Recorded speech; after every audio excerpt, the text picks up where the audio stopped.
What's good, folks, family, friends, loved ones, enemies, frenemies, wizards, witches, muggles, mudbloods, people of Middle Earth to another episode of Disguised Coverage, the only podcast that gives you an equal amount of blueberries in each muffin, presented by the best pizza in Buffalo, New York. That is One Pie Pizza. Find the online menu in the episode show notes.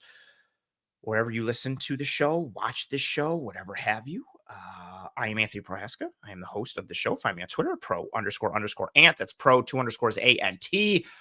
Find me on Blue Sky at ProAnt. No underscores there, just PROANT. In this edition of Disguised Coverage, we will be diving into several pieces of kind of the Buffalo Bills victory in Pittsburgh against the Steelers this past week, but more so kind of talking about what it means for this team going forward, especially with regard to several prominent areas that were on display positively and negatively against the Pittsburgh Steelers, and kind of putting those into perspective with where they are as a team. You know, how much of the performances that we saw in several of these areas for individuals, for size of the ball, for certain areas, how much of it was due to the opponent they were playing, the game, the elements versus, are we starting to see some course correction? Are we starting to see some improvement? Are we starting to see some things that are giving us breadcrumbs and clues that, things are starting to trend up, things are starting to move in the right direction, which would be phenomenal to see as this team looks to make a push for the playoffs and kind of get themselves right. And so that's where, the theme of this episode came in terms of the title with, are the Buffalo Bills back on track? I thought it would be fun to dive into, a lot of the elements that we've talked about on the show regularly, especially last week, and kind of the last week's theme of the episode of, how did we get here, and talking about the struggles that we're seeing with this team and how it's more than just this season or an individual game, how it's more systemic, how it starts really from the top down and it goes from roster build and construction to all the way to identity and philosophy and player development and scheme and structure and all those pieces. So I thought this would be a good follow-up to that, considering what we saw for the Buffalo Bills in Pittsburgh. That's a funny comment that just came in from Bills camp, who said, can the Bills run the same play again? We are going to talk about that tonight in this episode, as we do here on this show. It kind of has come about organically a bit. For those tuning in live, thank you. Drop a like if you have not already. But if you're joining us here live, questions, thoughts, comments, concerns, anything and everything you folks have on your mind, put it into the live chat. We've kind of started off a good chunk of these episodes with a lot of discourse and engagement and back and forth, which I think is understandable given the course that the Bills have run this year so far. And so, yeah, I'm going to keep that theme going. We always like to make these episodes very engagement, focus as much as I humanly and possibly can. So questions, thoughts, comments, concerns, put it into the chat. As always, super chats get priority, because I respect the monetary donation, and the color distracts me from my notes and it gives me a little alert, but I will get to anything and everything as much as humanly possible. And so let's dive into some of the comments here and questions and thoughts and back and forth. And then I'm going to dive into the topics that I got and some stats and some metrics and some graphics and some scheme and structure conversation and a whole bunch of good stuff. And maybe not some good stuff, depending on how you view this team and certain players. Grabbing this comment here from RJ. What's up, RJ? RJ says, hope everyone had a good Thanksgiving. Appreciate you. Hope you did as well. RJ says, I am glad we won. And I understand they needed that game. I am fumbling all over myself already. I am glad we won. And I understand they needed that game plan due to the injuries on offense, but it still concerns me that they only scored 19 points on offense. I think that's a fair concern to have. It ties into one of my main points in this episode. I think if, I don't want to give away too much, but if I don't even think it's a silver lining. On the one hand, the weather and the elements and the injuries to pass catchers, especially important ones, no Josh Palmer, no Dalton Kincaid, the injuries to both of your starting tackles, and knowing what the Steelers have at edge and how that can kind of impact you and attack you. I think it did make sense for that kind of game plan coming in. And it's awesome that they needed to run the ball in this game, and they were able to run the ball in this game to a record-setting performance in Pittsburgh from a franchise perspective and that individual stadium perspective. But on the other hand, and again, we're going to dive into it in this episode, there was several areas of sluggishness. I also think the run game, for as good as it was, once you dive into it and watch the tape and then pair that with the metrics, it wasn't as great as you may assume. You might see like, oh my God, 249 rushing yards and hear the record conversations. You must think like, or you might think, man, they must have had like an amazing week statistically or from an advanced metric standpoint. And it was not not the case. And I also think when you watch the tape, there were some more negative runs than you kind of might think. And then if you tie that into the pass game, I think the success of the run game and the victory in general really glossed over and rightfully or not rightfully, understandably so, glossed over the struggles from a pass game perspective that we saw once again. But I think that's a fair comment, RJ, and we're going to dive into it. Charles says, good evening to everyone except the College Football Playoff Committee. This distracted me when I initially did my intro, and it's why I kind of stumbled over myself a bit. I didn't see what's happened yet. As a Miami fan, I'm expecting to be frustrated and disappointed. I mean, they only have themselves to blame. They should have took care of business against Louisville and or SMU. They did not. I think what's more annoying is how everything shook out this past weekend and knowing that Duke is going to the ACC championship and Miami got no help from LSU. Realistically could have beaten Oklahoma. They did not. Alabama took care of business in a close game against Auburn. Notre Dame did their thing, even though Miami should be ahead of Notre Dame because they beat them. I think that should hold more weight. I'm expecting to be disappointed, but I don't know what the results are as of now. Comment here, or question here, I should say. Am I crazy for thinking the Bills would be playing with house money if they make the playoffs, and that would be a good thing for them? I think you can debate whether or not they're playing with house money, but I am very much, I said it going into this year. I've said it throughout the year. I want the division title for the sake of the streak and no one else getting it, right? Every fan base is annoying, and that includes Bills fans. Like, there's a lot of toxicity and terribleness. Purely from a fandom perspective, I hate any conversation that starts with like, oh, are the Patriots back? Oh, winning. Like, I'm annoyed that they're probably going to win the AFC East. And I wanted the Bills to continue to win the AFC East for the sake of this, like the streak and continue it going, make it 6, 7, 8, 6, 7, 8, 9, 10, all that kind of stuff. But my thought going into this year was really, they could be 9-8, they could be 10-7, whatever. I don't care. Be the best version of yourself going into the playoffs and in the playoffs, and I do not care what happens. In a perfect world, I wanted the division title for the sake of the division title and the streak. I would have loved to get multiple or at least one more playoff game at Highmark / Ralph Wilson / Rich Stadium. In a dream world, they would have gotten the 1 seed and hosted the AFC Championship and gone to the Super Bowl and closed down that stadium, like with all that history and the success they've had there. Granted, the drought happened there as well, but kind of going back to those 90s Bills teams, and that stadium gets a send-off with an AFC Championship game and a Super Bowl berth. I wanted all that storybook kind of feel and ending for them. But logistically, be the best version of yourself going into the playoffs and in the playoffs, and I did not care. I do think if they make the playoffs, they, like several other teams, are dangerous. I know Baltimore laid an absolute egg against the Bengals. They ironically had a playoff performance against the Bengals last week. And I know they've always been a question in the playoffs, but I think the Ravens are in a similar boat. And I think there's a multitude of teams in the AFC where you can make the case that they can win the AFC. I think the AFC is extremely wide open, which is both good and bad for the Bills. But yeah, if they make it, I don't see why they can't get out of the AFC.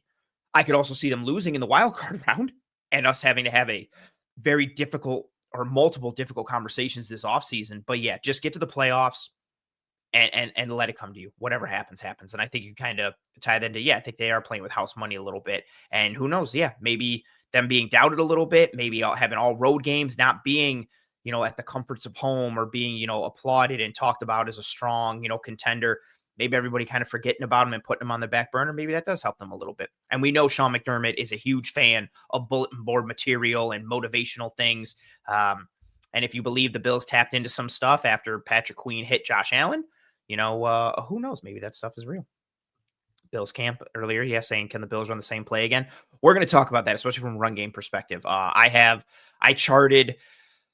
I chart everything every week, but I brought a bunch of my charting notes from the run game perspective into this episode. So we're going to talk about mid zone. We're going to talk about some inside zone. We're going to talk about duo, all that type stuff. I was going to say, RJ, I meant to ask you this on Twitter because you quote tweeted one of my things. RJ here says, but they ran the same play, quote unquote, 29 times. What is the 29 times referencing? I tune out a lot of everything until I'm done with the film. I know you quote tweeted me this on Twitter, and I meant to respond to you, and I didn't. So I'm going to ask you now because you're here. What is the 29 times? Who said that, and where is that coming from? I obviously feel like I missed it somewhere.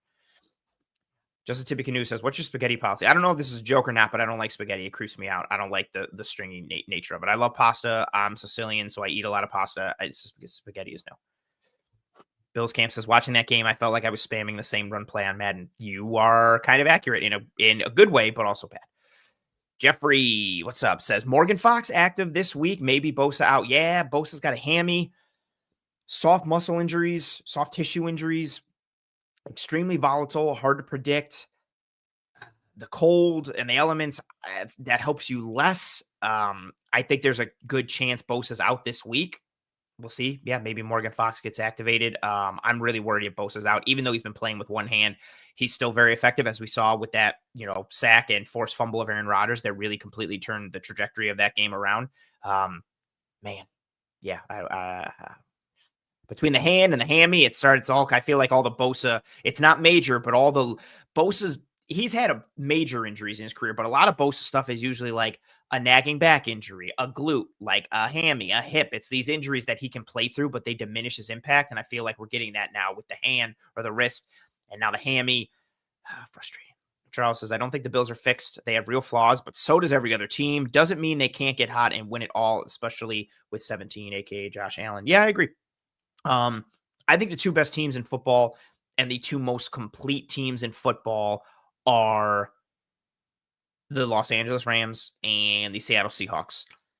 But I think both those teams are beatable, as evidenced by the Rams losing to the Panthers this week. I think the AFC is more open than the NFC. I really do think the NFC is the Rams and the Seahawks and everybody else, just like I think it is in the NFL as well. And in the AFC, 1 through, I forget it now, like what 1 through 8 1 through 7 who make it. The odd number always throws me off. You could make the case for anybody, depending on how it shakes out. But whoever sneaks in as the 7 or the 6 seed, I think they have just as good a shot as whoever ends up as the 1 or the 2 or the 3 or the 4. AFC is wide open. What's up, Joshua? Joshua says, hey, Ant, I don't mind the repetitive nature of the offense this weekend because it worked, and I expect to see it again against the Bengals. Do you have any concerns of our identity versus good D-lines? Yes, mainly from a pass perspective and how that ties into the run, because the book is still, especially when the Bills play better defenses or defenses with good or athletic corners, the book is still going to be, don't let the run game beat you. Dare them to beat you with their wide receivers. Dare them to beat you on the outside and or vertical.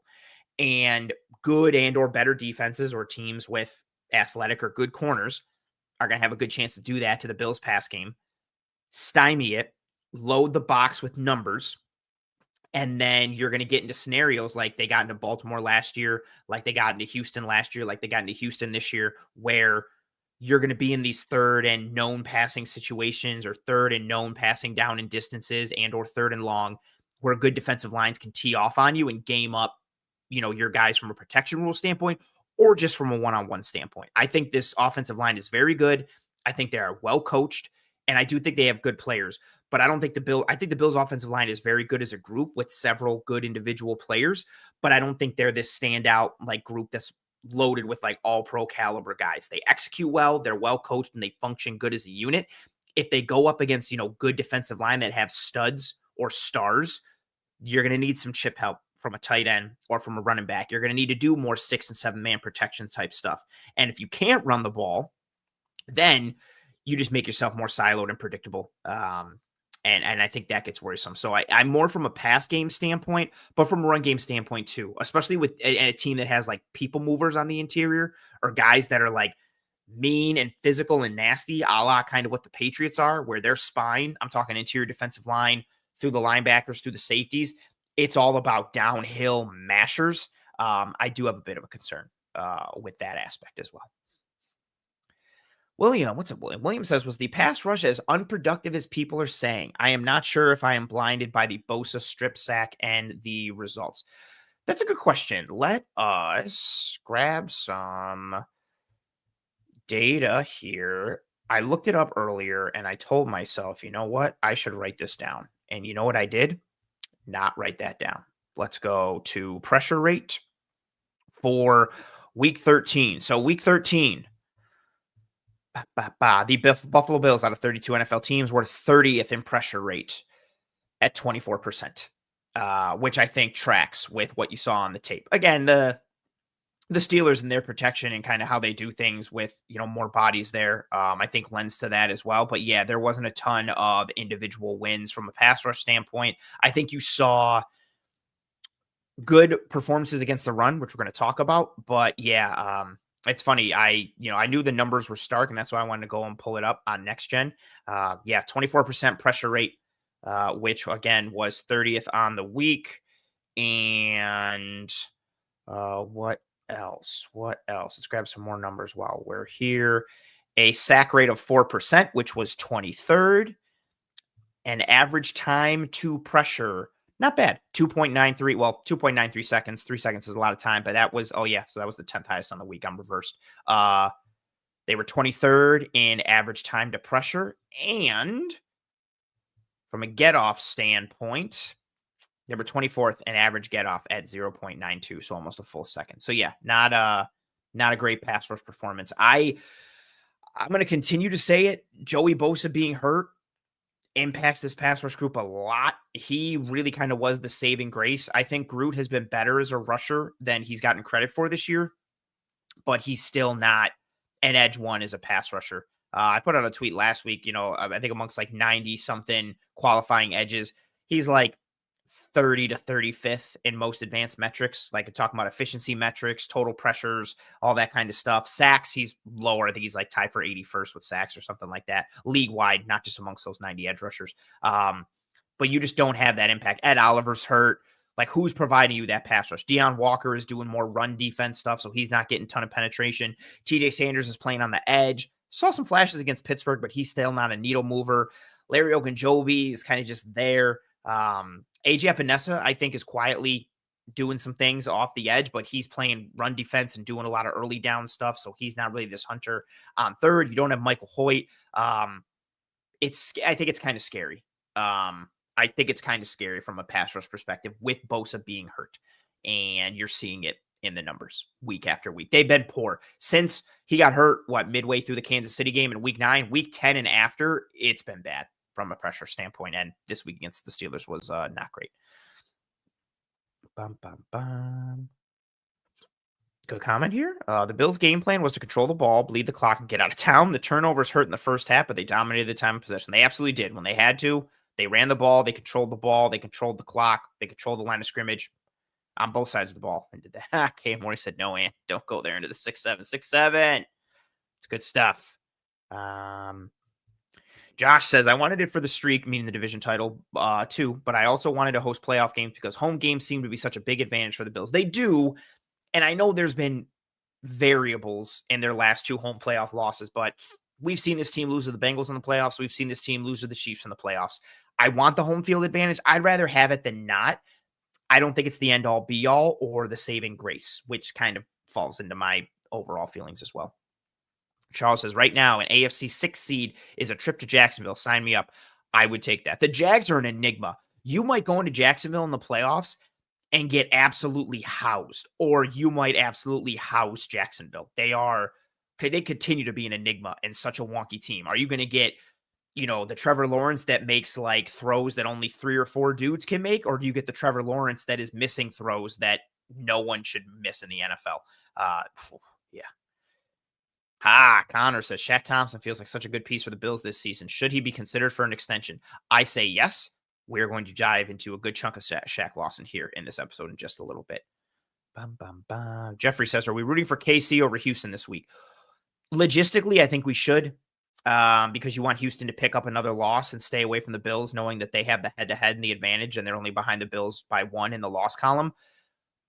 But this isn't even just from a fan perspective, from a heart perspective. Until Kansas City is dead, I am rooting against Kansas City. Until they are in the grave, dead and dusted, and their head has been cut off and their heart has been removed, until they are 6 feet under and they cannot return, I am picking against Kansas City. I'm not going to play this game of, oh, Kansas City doesn't look good. Who cares if they limp into the playoffs? Or, yeah, Kansas City can win this week. They still got a hard schedule. It's the odds say they're not going to make it.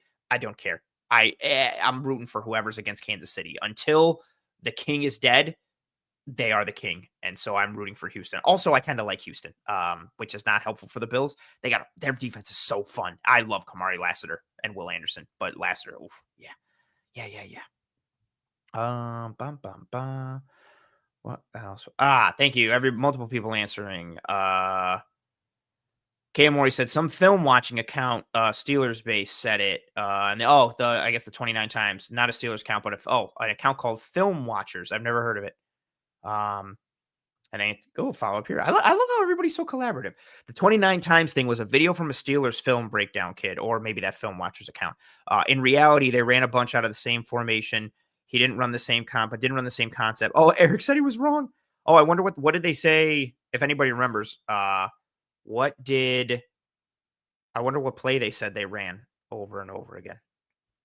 I'm very interested now. Now I kind of want to know even more. Oh, good job.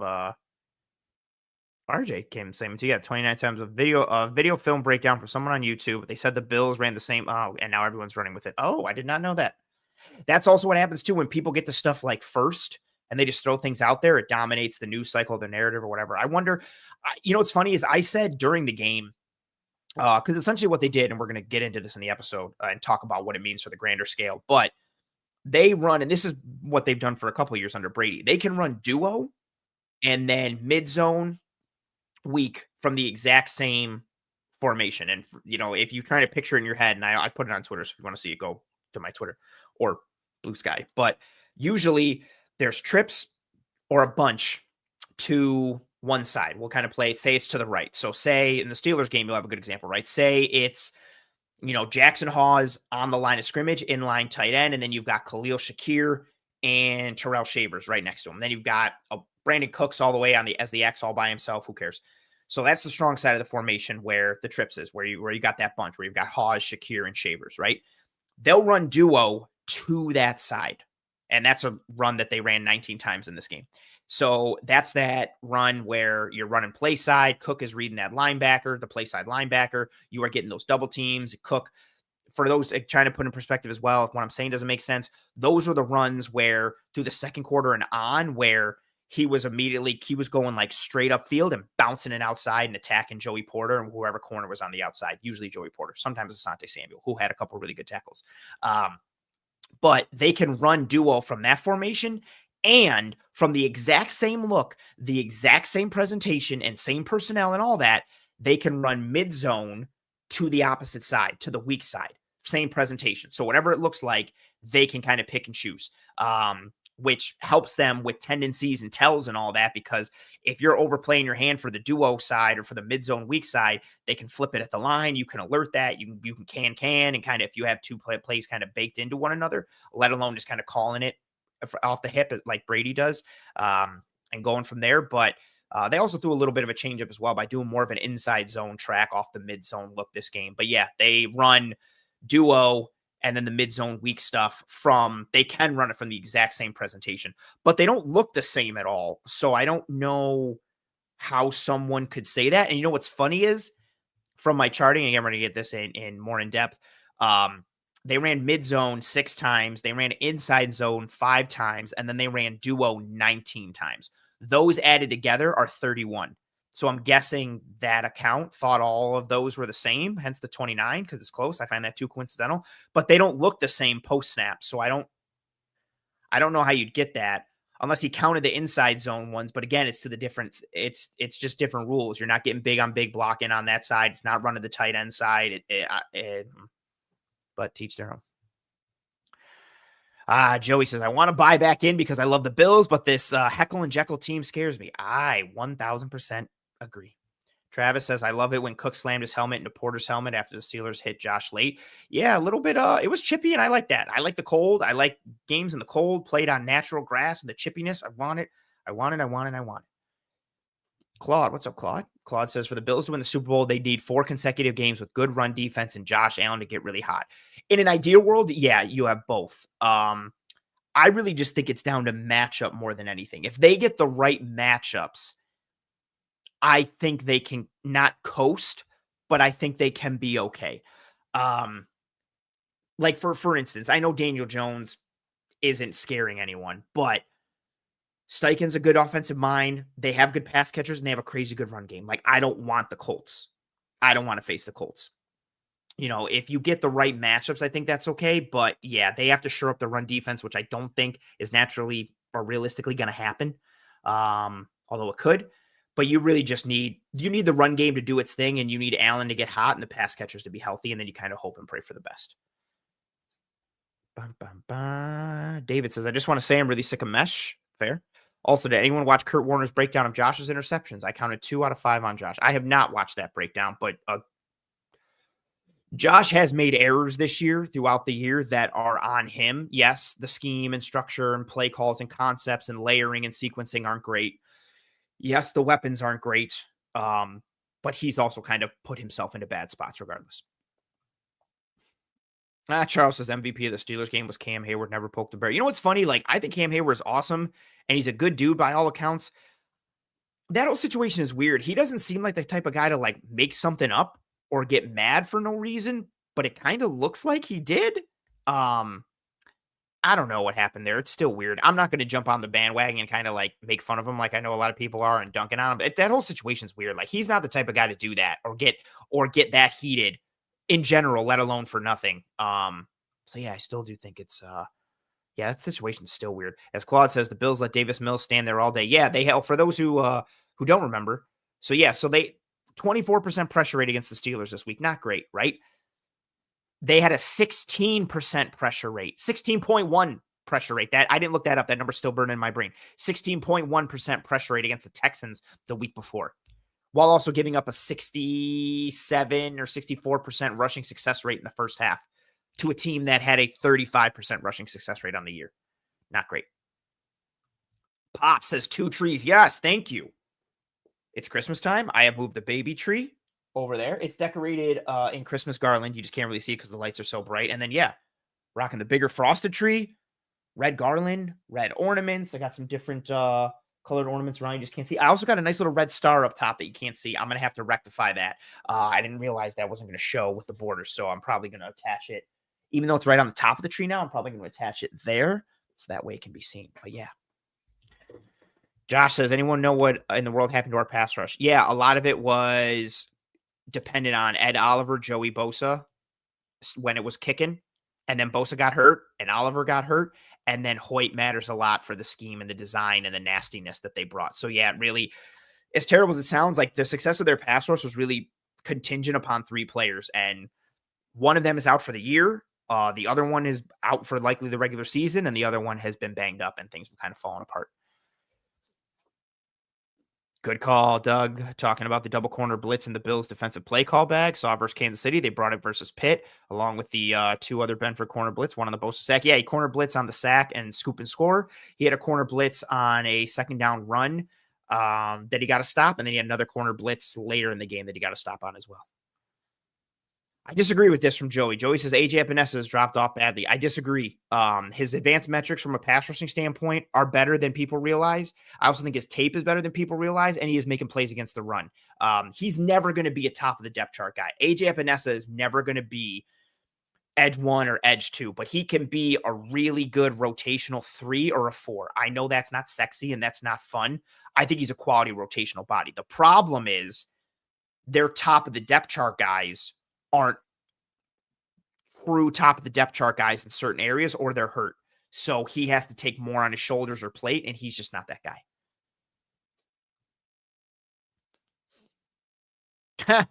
What up, Nick? Nick says Dwayne Carter coming back to rush off the edge like he did in college. Obviously. I like that. Cam Morey says, if we let Trevor Lawrence score like he did against Kansas City for a winning score, I think the world ends there. I'm probably done with football, yeah. Oh, Charles says, yeah, we probably get both Trevor Lawrences in the same game from a playoff standpoint. That's absolutely right. Going through. Thank you, K. Mori. Sorry, I know I'm making my way through. K. Mori said he DM'd me the 29 times video on Discording it. You are the man. Thank you very much. I will get into that. I kind of want to get into it now, but I'll get into it after. Oh man, Kevin's saying I think the account said it was on. Dude, that's crazy. So for those who don't know, I don't like to be influenced by anything from the outside or see anything. So until I've completed all of the Bills tape, you'll see me posting it on socials, but I don't look at anything else. I literally open up Twitter and Blue Sky, I post, and then I close the app and I put my phone down. I'm also not a big social media person anyway. Like I don't scroll Twitter. I'm not really on there like that. So I post and I run away, but especially when I haven't finished the tape yet. So I consume nothing. Eric and I talk about it all the time. Like what Eric thinks of the Bills game and what I think of the Bills game, neither one of us know what the other thinks until we get into the film room and start talking about stuff. Like we build everything independently of one another, like in a vault, kind of blocking each other out. And then I take it even further and I block out everyone and everything. I don't talk to anybody about it. I don't look at anything. So I'm interested to kind of go back and see what happened with this account and the drama. That's mad funny. There's a super chat. Carl, thank you very much for being here. Thank you for the super chat. Carl says, Joe Brady dialed up the perfect game plan to defeat the Steelers. Oh, if you are preparing for Joe Burrow and the Bengals, what game plan are you dialing up? Man, for me, it starts with if T. Higgins is healthy. If he's not, I'm doubling Jamar Chase every chance I get, whether it's like true bracket man coverage type stuff or even bracketing him kind of in zone. I'm throwing a cloud corner his way. You have to. I don't, and this isn't a knock against the Bills. You can't cover Jamar Chase one-on-one. Unless you're Pat Surtain or Derek Stingley, you're not covering Jamar Chase one-on-one. It's just not happening. So I start with refusing to let Jamar Chase beat me. And then you have to change the pre and post snap picture as much as you can. Now that's a little tougher if you're allocating two bodies as resources to Jamar Chase, but you have to change the pre to post snap picture against Joe Burrow.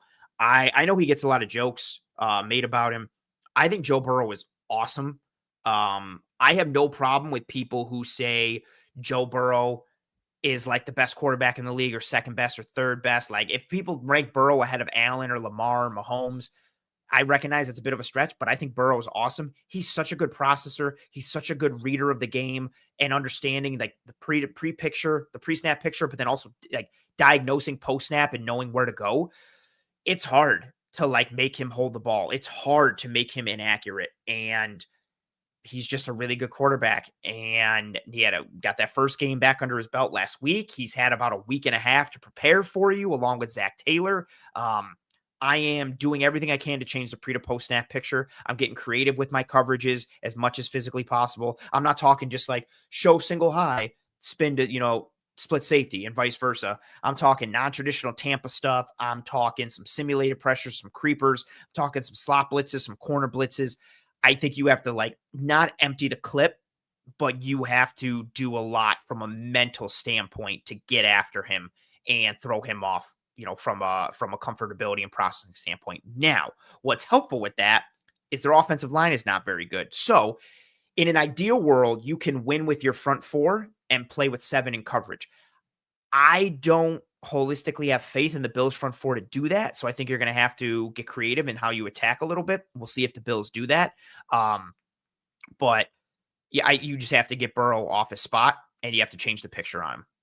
In an ideal world, you win with your front four and you let coverage do the rest. And you also have to stop the run, but that's every single week for the Bills. That's not unique to the Bengals. So it really is limiting Chase and changing the pre to post snap picture on Burrow. If Higgins is out there, it's tougher to play that kind of bracket double game on Chase. Then it becomes more of changing the pre to post snap picture and doing what you can to scheme and game up front. So you just have to have a lot of creativity. You need to have more of a matchup specific game plan rather than just your lock, stock, and barrel. Yeah, we're going to play cover 3. Yeah, we're going to play some quarter. Yeah, we're going to play cover 6. No, it needs to be a tailored game plan for the type of quarterback he is and the type of offense that they have. David says, Ant, what's your thoughts on Morgan Fox filling the Hoyt role to a lesser degree? No disrespect. I think it's much of a lesser degree. I don't think I mentioned on the show. When they signed him, I went in and I watched some of his tape with Atlanta in the preseason. I stopped after a handful of plays just because it didn't do anything for me. I don't think he can fill the Hoyt role. It's hard to fill that role in general. I don't think he could, even to like a lesser degree. I don't think he can do like the poor man's Michael Hoyt type of thing. you're looking more at like Dorian Williams and Javon Solomon trying to do it more so than Morgan Fox. I didn't like his tape from Atlanta in the preseason this year. What else? Okay. Bum, bum, bum, bum, bum, bum. Oh, Bill says, Anthony, how would you attack that option that Brady presents from the same formation? Monster Man Crew. Oh, cool. Yeah. So if I'm like shutting down, you're talking about like if you have that same presentation where they can run duo or they can run the mid zone stuff. It starts with if you can get guys to win individually, that's the biggest thing. And that happened on some plays in the Steelers game, right? TJ Watt was able to jump inside a tight end. Cam Hayward was able to kind of long arm David Edwards and get penetration. Duggar would make a play. It starts with if you can get a guy to win individually, cool. If you can steal some gaps, meaning you're a gap short, you have 7 defenders for 7 bodies, but that means there's 8 gaps. If you can get somebody to win, squeeze a gap, steal a gap, penetrate, blow it up, you start there. Second, you gap out a little bit. That would have been my choice. The biggest, kind of confusion for me with the Steelers game plan is throughout the game, it was a hat on a hat for the Bills. So even when the Bills were lining up in these formations, but running the ball in general, if they had a 7-man surface, the Steelers had 7 in the box. Again. So you got a hat on a hat, 7 defenders for 7 blockers. But as we said on the show all the time, however many blockers there are, there's 1 more gap than that. So if there's 7 blockers, there's 8 gaps. So if you only have 7 defenders, you're a gap short. The Steelers continued to just go hat for hat and match bodies. If the Bills had 7, they gave 7. If the Bills had 8, they gave 8. And it was just hat on a hat and people moving. And then they were coupling that with also not having guys win.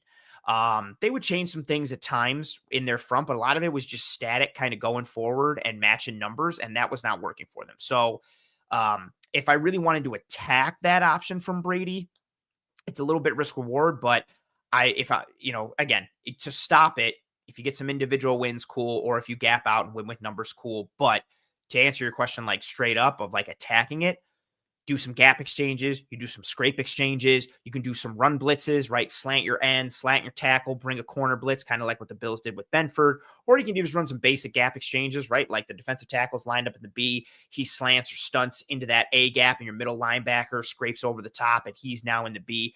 Anything you can do to disrupt the coordination because the Bills are either running duo or the Bills are running that mid-zone play. Both of those are contingent upon coordination and movement. Duo is on double teams, everybody working together from that perspective and getting north and south and kind of going at you and creating vertical displacement. Mid-zone is, and even the inside zone piece is more, let's all step to the left or all step to the right, wash everyone down, move in coordination, and kind of go from there. Either way, if you get a guy who backdoors something or who messes up, like, hey, we think the 3 tech's going to be here. Oh, all of a sudden he shot a gap backwards and they're running a scrape, that type of thing. Anything where you can disrupt the timing and the coordination goes a long way. So if that is the attack mindset, that's what I'm doing if I'm attacking it. But in an ideal world, you can either just win with numbers or you have guys who can, kind of just win up front, which they had more than they got credit for. But a lot of it was just static, not really attacking, just kind of letting the Bills get hat on a hat, hoping somebody would win. And they didn't. And then when they did win at times, James Cook was like, no, I'm just going to do something different here and play above that. And the Steelers defense was right. Cool. I'm going to make them wrong. That type of stuff. Question here saying you're a Bills fan, right? I am a Bills fan. I'm more of a football fan than a Bills fan, but yes, absolutely love the Bills. If so, what do you think of sending 5 sometimes at Burrow with that offensive line? Yeah, absolutely. I mentioned it a bit earlier. I'm blitzing. I'm sending Sims. I'm sending creepers. I am attacking. I'm doing anything I can to attack that offensive line while not completely sacrificing bodies and coverage. If there's Chase and Higgins, if Higgins is out, I feel a little bit better. But you can't completely sacrifice numbers and coverage with how this Bills team is built. But yes, you got to send some 5, send 6, send a non-traditional rusher from time to time. You can still rush 4, but have it be a sim or a creeper, all of these pieces. What else? I'm going to ask a couple questions. Cat blitzes. Yes, I am bringing those. Not every time they're into the boundary, but yeah, if their formation is into the boundary, I'm bringing it. What do I think of Taron Johnson? He's having a down year, and I'm very disappointed. He's having a down year in coverage and as a run defender. It's disappointing. What else? There was a lot of... Okay, I think we got a lot of things. I like that, Bob. Bob saying, fellow Paisan here from the island, not the boot. Same here. Sicilians all day. All right, cool. I'm going to still get into comments as we go forward and go through. I really should, with how we're already 40 minutes in, I really should just, I feel like once we get like really flowing in these episodes, I'm really just like, I feel like I should just scrap my notes and we just go forward. I am going to continue to bring up questions and comments and thoughts and everything from the chat. I wanted to start out with Shaq Thompson and talking about Shaq Thompson. I know it's on the forefront of a lot of folks' minds. I thought of doing a Shaq Thompson film breakdown in this episode. I just didn't have the time to put everything together. Plus, with how YouTube is with the video laws and everything and fighting that, it's so frustrating and annoying. But I wanted to talk about Shaq Thompson, and I wanted to talk about him in juxtaposition with Terrel Bernard, and then also kind of putting both of those guys into perspective with the run defense. So Shaq Thompson, I don't think it's at this point, it's very well known. The defense is better with him out there on the field, right? From a run defense standpoint, especially, but I think from a standpoint in general, the Bills defense is better with Shaq Thompson out there. And I do want to say all of this, the caveat of this conversation of him versus Terrel Bernard, right? Terrel Bernard this whole year has been playing injured. I'm not giving him a complete pass, and I'm not just making that excuse just to kind of save his behind or anything like that. But he's playing on one leg. He's playing, I don't know if the ankle, the knee, whatever it is, he's playing on one leg. You can see it in his movement. He just doesn't have it in close quarters, in space, change of direction, start, stop, kind of burst. He doesn't have it. And he's been playing through that, and he's suffering for it, and the defense is suffering for it. What's tough with Bernard is, especially with the type of injury that he has, the type of player he already is, even when he's 100% healthy. Terrel Bernard has very short arms, and as we all know, he's a smaller linebacker. He's not very big. He's not very, kind of menacing with his size, frame, length, any of that stuff, right? So he is not built to take on blocks. He's not built to stack and shed. If you are a climbing interior offensive lineman, he's trying to beat you to the spot with quickness and processing and angles. He's trying to prevent you from getting hands on him. At most, he's trying to play through a shoulder. He's trying to dip and move. If you think about all the good plays Terrel Bernard has made against the run in his career, they come from a quick trigger, shooting, reading, diagnosing, processing quickly, and then beating blocks to the spot. He is not a guy who is built to take on blockers, stack, shed, play through contact. He's not built for that. That's not his skill set. That's not his body type. So if your game is predicated on beating guys to the spot, your lower body is very important. He's playing with a knock to his lower body. So he's slower to those spots. And on top of that, when guys get their hands on him, something he already struggles with even when healthy, but guys get their hands on him, he doesn't have that base to be like, okay, let me kind of ground myself. Let me anchor a little bit. If someone's pushing me to the right, let me kind of sink my hips and my feet and drop and push back. He can't do that because he's playing on one leg, essentially. So this year, his skill, his vulnerabilities as a player are magnified times 1,000 because he doesn't have that any ability to kind of mitigate those vulnerabilities once guys get hands on him. That's why you've seen this year more than others, offensive linemen getting to him at the second level, pushing him out of frame, burying him into the ground, chucking him. He doesn't have a base, and he's not healthy. I've been saying for weeks, Shaq Thompson has been and is the Bills' best linebacker this year, and a good chunk of that is because Terrel Bernard is hurt. Matt Milano has been hurt as well, but Bernard is more significant. Bernard is hurt. I don't think this is a death sentence for Bernard. I don't think this means, Bernard is done and this contract is garbage. Let's see what he looks like when he's healthy and go from there.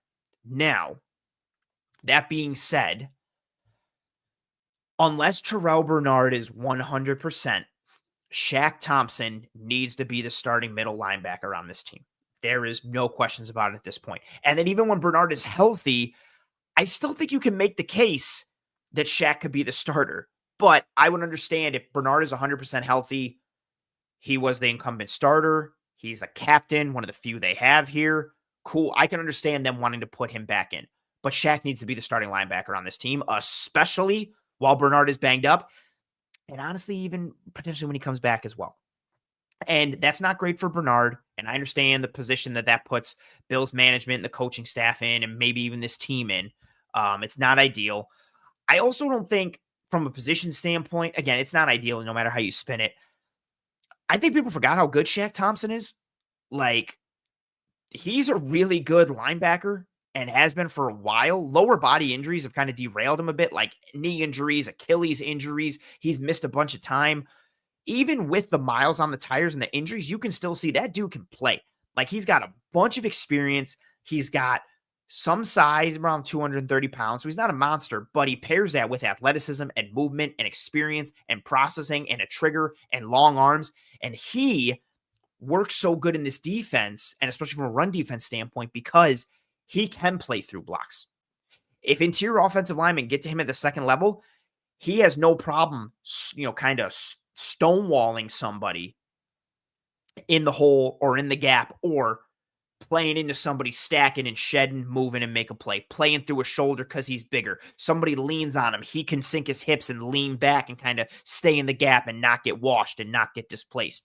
And the way he lets things flow, how he processes, how he diagnoses. There are several plays in the game against the Steelers where the snap happens and you can see he's reading his keys, and the snap happens and his eyes are here or his eyes are here, and A happens and bang, he's gone and he's beating the ball to the spot, and he's beating blockers to the spot.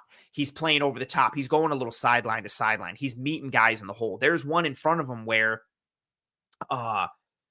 Daquan Jones the double team stays on Daquan and he battles with it and eats the double.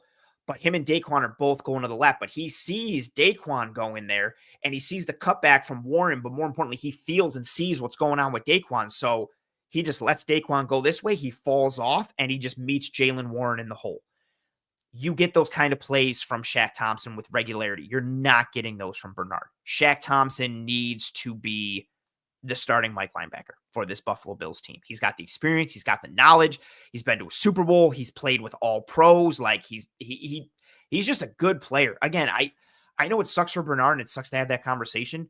And it's not even just like, oh, it's a nice feather in the cap for Shaq Thompson. Shaq Thompson's been a really good football player in the NFL for like a while. Injuries have just derailed him the past several years. But you can see, even like, he's 32 years old. He's had multiple significant lower body injuries, and he's still out there like making crazy plays. Dude was a former safety that turned into like a big nickel linebacker for the Panthers when like Kuechly and Davis were there. He learned under those guys and then became more of a true linebacker and a Mike. Like, dude is just gifted and a monster and really smart. And he understands what it takes to win in this league. He needs to be the guy. Sean McDermott also mentioned, I want to bring up this quote that I told myself to put in my notes, and I didn't, because I said, you know what I can do? I can just look it up on my Twitter. And I hope it comes up right now, because sometimes Twitter is not. There we go. Sean McDermott talking about Shaq Thompson. He said, quote, he knows the defense coming from Carolina. He's a dog. He plays with an edge. He leads. He leads with his voice. He did a great job leading the team this week. He spoke to the team. I think it was Friday, I believe it was. And he stood right up there and he challenged them. That's what leadership is right there. There's a couple different ways to lead, and that's one of them. So you get the on-field play, which is awesome, but you also get the leadership. And I do think that challenging of them from a run defense standpoint showed up.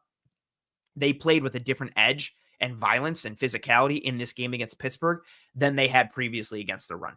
Shaq Thompson needs to be the starting linebacker, middle linebacker for this team, especially while Bernard is banged up, because when Bernard's out there, he's not helping himself. He's not helping the defense. You're not helping him. Sit him. Let him get to health. Let him get to 100%. Shaq Thompson needs to be the starting middle linebacker for this team. The writing's been on the wall for several weeks. It just has to continue. Shaq's got to be that guy. There are some deficiencies, right? He isn't the most fleet of foot because of the injuries and the miles on the tires, so speed will get to him every once in a while, but he's the better option for them at middle linebacker right now. He also had a couple good coverage reps in this game, some match coverage stuff. He was the one who got underneath that throw on the sail route that Rudolph, kind of roofed, and Christian Benford got the interception. That's because Shaq matched, I think it was Darnell Washington. He matched the route from Washington on the sail or the out, and got underneath him, tried to undercut it. Rudolph sailed that ball, and Benford picked it. He also had a nice pass off with Terrel Johnson later with some match stuff. Shaq needs to be the starting middle linebacker. In that theme, I'm going to bring up some data now from, where are you? Where are you? There you are. Nope. Yes. There it is. Screen share is going crazy for me right now. I'm going to bring up some data per Sports Info Solutions.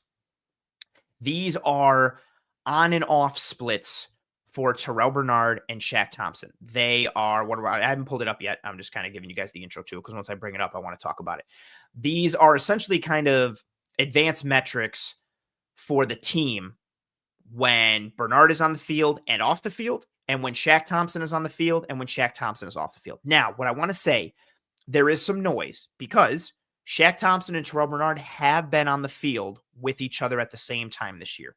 Also, Shaq Thompson getting more reps as the season has gone along and more under the Sean McDermott version of this defense, where McDermott took over at halftime of that Atlanta game and has been running the defense going forward. Shaq getting more time under that version of the defense is also a little bit different, right? So it's not completely apples to apples. There is some noise, not even talking about opponent quality and game script and all that kind of stuff. There is some noise with these data points. However, I will say the differences are stark. So I'm going to pull this up right now. First we have here, as you can see, Terrel Bernard is pulled up. Again, this is all courtesy of Sports Info Solutions, really good advanced metrics site. This is their on and off report. We're going to talk about some of this. So let's start from a basic standpoint. And for those who don't know, when you're on defense individually or as a team, you want to be negative. Plus stuff is usually good for the offense. You want negative for a defense. So for instance, EPA per play up here, right? With Terrel Bernard on the field, their EPA per play is 0.07.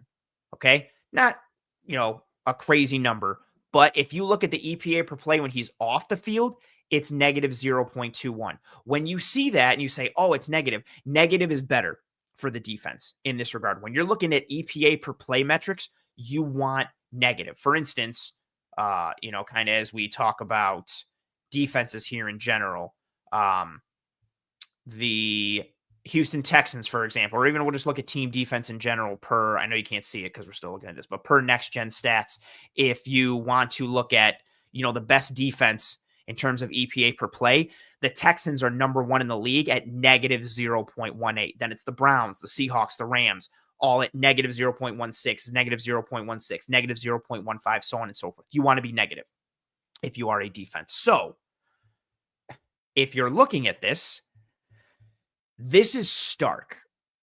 This type of difference. Terrel Bernard on the field, total EPA per play is 0.07. Off the field, negative 0.21 for a difference of 0.28. That is a healthy difference from an EPA per play standpoint. That means from an EPA advanced metric standpoint, the Bills defense is significantly better with Terrel Bernard off the field. Again, their EPA per play is negative 0.21. And different sites kind of measure EPA per play differently, right? But if you take the EPA per play here at negative 0.21, what did I just say about the Texans, right? The Texans have the best defense in the NFL, and their EPA per play is negative 0.18. Their EPA per play is negative 0.18. For the Bills with Bernard off the field, it's negative 0.21. By that comparison, the Bills would have the best defense in the NFL with Terrel Bernard off the field. I'm not saying that's the case, but from a numbers perspective, kind of put that into your brains or put that in perspective. If you're looking at it just from a pass standpoint, on the field, EPA per play 0.01. Off the field, negative 0.25. Again, another stark difference of 0.26. For reference, if you want to say, well, hey, what's the best defense in terms of EPA per pass? It is the Houston Texans at negative 0.25. So the Bills defense with Terrel Bernard off the field is in the conversation with the Houston Texans from an advanced metric standpoint of EPA per pass. Now let's look at rushing. Also stark. On the field, 0.015. Off the field, negative 0.15 for a difference of 0.3. So more than a quarter of a point difference per play. That is, again, stark. That is significant. And if you say there, hey, Who's the leader in EPA per rush right now in the NFL? I'm glad you asked. It's the Seattle Seahawks at negative 0.18. So this off-the-field run defense for the Bills at negative 0.15 would give them the third best run defense in the NFL. And again, I think that speaks to the struggles in the spine for Bernard individually, but you pair that with 3 techs on the interior and guys that are penetrators and guys that struggle versus doubles and guys that want to shoot gaps and not eat up blockers and anchor, right? That also doesn't help your second level. That means because of the way the Bills have built their interior defensive line, it's easier for offensive linemen to climb to the second level, to get their hands on Terrel Bernard, which is why we talked about it last week. It's confusing, not confusing, but if you build your entire spine out of like smaller shooters, that's tough if guys get their hands on him. And it's that way through the entire spine, right? Like you can get hands on an interior defensive lineman and chuck him. You can get hands on Bernard and chuck him.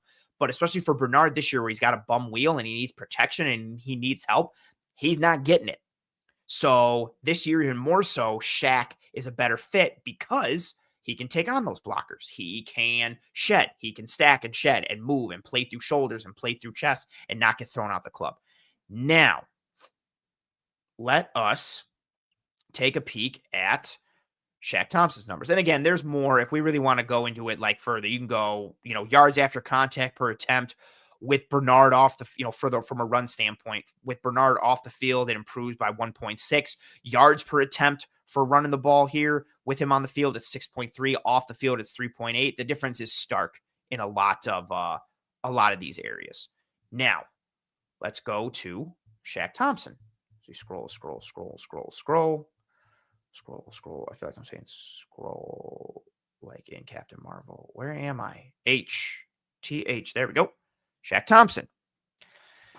Now, with Shaq Thompson, you will see a bit of a difference in terms of the on the field and the off the field. So, on the field, the Bills defense EPA per play is negative 0.09. When he's off the field, it's positive 0.07. So again, like we talked about, positive for a defense is worse. So when he's on the field, they are much better than when he's off the field overall. From a pass standpoint, again, good chunk of difference here. When he's on the field, EPA per play, negative 0.15 for the pass. Off the field, it's an even 0 difference of 0.15. Run defense, the biggest one of all, but still close to overall and even close to the pass as well. When he's on the field, their defensive EPA per play against the run, negative 0.02. When he's off the field, 0.15. Again, they have played next to each other. They have been on the field at the same time. The defense has changed this year. And as the defense has changed, right, even going into that Atlanta game, McDermott takes over at halftime of that Atlanta game. Bernard is hurt in that game, and he's been more significantly hurt as the year has gone on after that game, has kind of played worse in tandem with that. Although he had some good flashes against the Bucs, but he's missed time. He's been injured. McDermott's taken over. Shaq has come in. So Shaq is playing in a better version of the Bills defense, but Shaq is playing better than Terrel Bernard, and he's a better fit right now. So we talked about the scheme and the structure advantages, the body type advantages, the skill set advantages, all that kind of stuff. I also wanted to bring this up. I'm going to put this out tomorrow on socials. These differences are stark. They weren't as bad yesterday before Sports Info Solutions added in the Steelers game. And once they did, yeah, it's not even just looking at the metrics when Shaq is on the field and off the field, but looking at it when Bernard is off the field versus when he's on the field, and then comparing those two. Shaq makes this defense better right now, and he's the better guy at the middle linebacker spot. Again, a lot of this is tied to Bernard being hurt. Like I mentioned earlier, Bernard being out there and being as banged up as he is, he's not helping himself. He's not helping the team. So somebody's got to get in his ear and be like, hey, man, you got to sit down. You got to rest and heal up. But that's something that they've been hesitant to do for any of their guys. We talked about it last week against Houston. Spencer Brown is out there with one arm, and they're just leaving him out there to fend off, Will Anderson and Danielle Hunter, and that didn't make sense, but they kept rolling with it. Shaq Thompson is the better fit for this team right now at that middle linebacker spot. Again, schematically, with what they are on the interior, with his body type, his length, his size, his skill set, his mentals, the processing ability, the ability to, he can still beat blockers to spots. He can diagnose a run scheme and a concept and head it off at the pass or stay over the top and stay clean. And if it gets muddy, he can fall off and fit and, recognize, okay, like someone got pushed into the B, let me take over to the A. Let me take over the A, or vice versa. And he can get off blocks, which is a huge thing for this interior right now. And again, I don't think Bernard's struggles are because he fell off a cliff or because he's terrible. He is hurt. He's banged up. It's limiting him as a player. And he's the type of player that can't afford those type of limitations because he already has limitations in size and frame. And then the defense and how it's built and constructed, he doesn't get protected. There is no Haloti Nada in front of him. There is no Vita Vea. There is no monster space eater that keeps the second level clean. So dudes on the interior are going to get to the second level. They're going to get hands on him. And dude already kind of struggles to fend them off. That's why he's got to beat them with speed and trigger and process and angles and all that kind of stuff. And if he can't move the way he needs to beat him, dudes are going to get hands on him and he can't go anywhere. So I hope that conversation kind of put that in perspective. I think that I wasn't expecting the numbers to be that stark. I wanted to take a peek at it now that we had good sample size. Again, I know there's still some noise in the data. I talked about it and I prefaced that, but the metrics are crazy. On off, just individually, on off for Shaq, on off for Bernard. But then if you compare the two, crazy times, crazy times. I want to use that to segue into the run defense. Better against the Pittsburgh Steelers in this game. Big call out. Better tackling. Yards after contact per rush in this game for the Bills. Well, the Bills defense against Steelers offense, 2.22 yards after contact per rush. That was the 6th lowest in week 13. Going into this game, the yards after contact per rush for the Bills on the season was 4.3. Historically bad. By far the worst in the last 8 seasons of football, or 7, going from 2018 through 2024. By far the worst. No one's been over 3.8 since in the last 7 or 8 seasons, whatever that is, going back to 2018. So the Bills at 4.3, historically bad. 2.22, much closer to kind of the mean. And again, 6th lowest on the week against the Steelers. The Steelers were 29th in success rate at 27.8%. The Bills also had the 5th highest stuff rate on the week at 22.2%. That's runs that go for 0 or less. And the Steelers were 30th in EPA per rush. Again, Shaq Thompson makes a difference. And it helps that the Steelers offense isn't very threatening through the air. From a weapon standpoint, from an air yard standpoint, from Aaron Rodgers standpoint. Also, the weather helped, just like the weather hindered the Bills pass game, it hindered the Steelers pass game, and the Steelers pass game was already hindered. So, the cards were kind of in the Bills' favor a little bit. But similar to the Bills offense, if you were the Steelers, you knew like, okay, we got to come in, we got to run the ball. We know the defense knows that. Can we do it or can we not? And the Steelers could not. They busted off a couple chunk plays throughout the game. One that really didn't count at the end of the first half, where it was like a couple seconds. The Bills just let him run and made a tackle. But Shaq Thompson made a difference. Again, his size, frame, processing, athleticism, the length, the ability to flow off of the interior defensive lineman and maintain run integrity in terms of gap fits and making fits right was nice. But as I talked about too, there was just a different mentality against the run versus Pittsburgh. Now, I don't have a way to quantify, but just watching on tape, they were more physical up front. There was more pop in their hands. They got penetration. They beat guys up. They strung wide runs out to the sideline. They squeezed gaps. And I read that quote from McDermott on Shaq Thompson earlier. Maybe it was, Shaq challenging them. Maybe it was, they had a come to Jesus moment after that Houston game and get run all over again against Houston. Maybe they knew, hey, we know what the Steelers team is. We know what the weather is. We cannot let them run the ball. And so they gave more emphasis and oomph in this game. Whatever it was, they just played different from a physical standpoint, from a physicality standpoint, I should say, and a violent standpoint, which was nice to see. Again, better tackling. Also some good scheme stuff like we talked about, the well-timed corner blitzes from Benford in this game. One leads to, it's not a run, it's a pass, but it leads to a scoop and score for a touchdown. The other two were both stops and helped stall some Steelers drives, which were nice. Daquan Jones had a good game. I thought he did well to mitigate displacement, but also get penetration. Like Jordan Phillips of all people, had a couple good plays against the run. Greg Rousseau had a couple good plays against the run, including that 4th and 2 stop. That starts with Jordan Phillips getting penetration. It forces Jaylen Warren to make a cut right into the waiting tree arms of Greg Rousseau, who makes the stop. They were just different from a run defense standpoint, which was awesome to see. Now, again, the Steelers' offense is limited. So I don't think this means the run defense is fixed. All the problems are solved. We don't have to worry about body types and positional archetypes, and everything's fine. And they're going to be, I keep monkeying with the camera because I'm moving too much. It doesn't mean everything is fine. It doesn't mean that everything is fixed. It doesn't mean that we have gotten to the spot where, we can breathe. Like the run defense isn't a concern anymore. I do not agree with that. We are going to have to monitor this week in and week out for the entirety of the season. I still think it is a concern.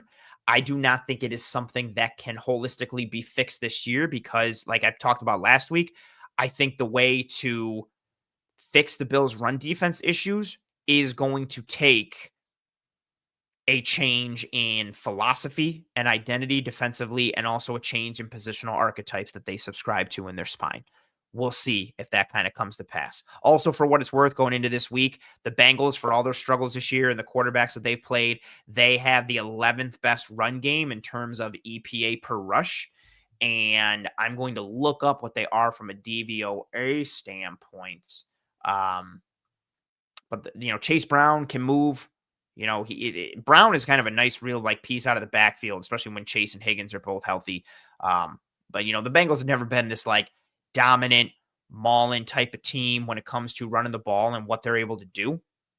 And then also from a DVOA standpoint, they're 7th in rushing DVOA. So the Bengals can run the football. And them being able to do that while not having Joe Burrow for a chunk of the year, that's even more of a testament to the offense and Zach Taylor and what they've been able to do. I am hopeful for the run defense. Again, I still think it's going to be a struggle, and I still think it's going to be an issue, but I don't care that the Steelers are a bad football team on offense, or Aaron Rodgers, or the weather, or the elements, or whatever. You knew in this game that you had to stop the run, and you stopped it. That's awesome. Let's start there and try and continue to build, try and continue to go forward. Again, we got better play from the interior. We got better gap integrity. We got better run fits. I do think Shaq Thompson is an important part of that run defense being better because of his ability to make the defense right even when they're wrong, or make individual guys, right when they get moved or they're wrong.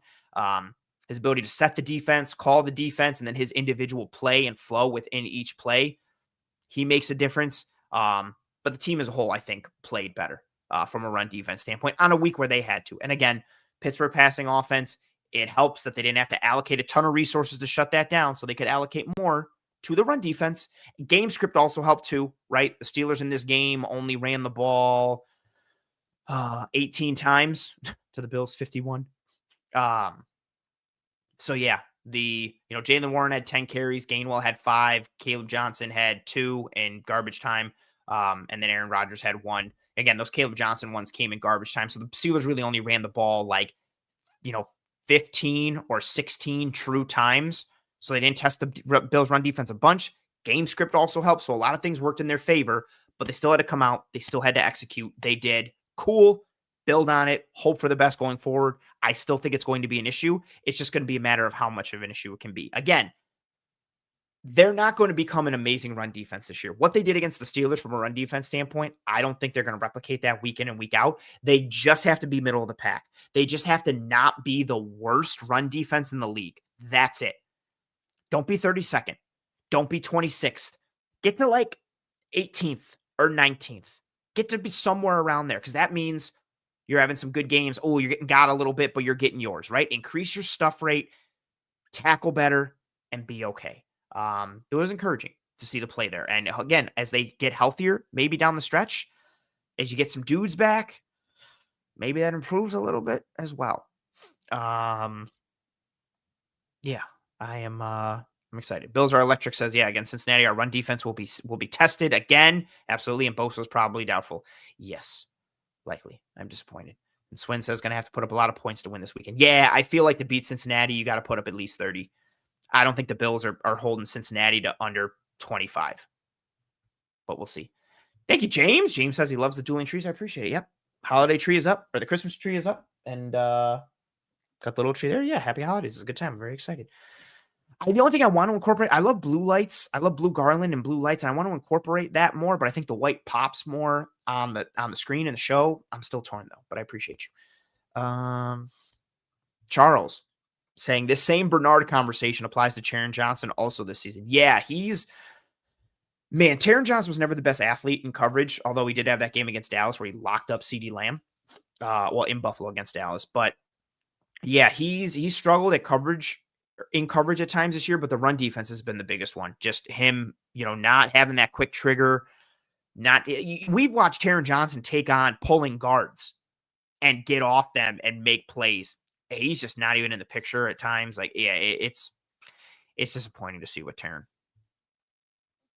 Carl, again, with the super chat. Thank you for still being here, Carl. Thank you for the super chat. Carl says, Mina asked CB today. Hold on. I need to know who CB is. Tell me who CB is as I read the rest of I think I know who it is, but I want to make sure. But you said Mina Kimes asked CB today, and I wanted your take. In defensive passing yards per game in 2024, the Bills were 21st. Oh, so she literally asked Christian Benford? Oh, that's cool. She talked to Benford? That's really cool. So Mina Kimes, thank you. Appreciate your chat. Everybody in the chat, thank you very much. Carl says, so I'm going to start from the beginning. Mina Kimes asked Christian Benford. I figured it was Benford. Now I feel dumb I was like, I should have just rolled with it. Someone also commented something to me today and said CB.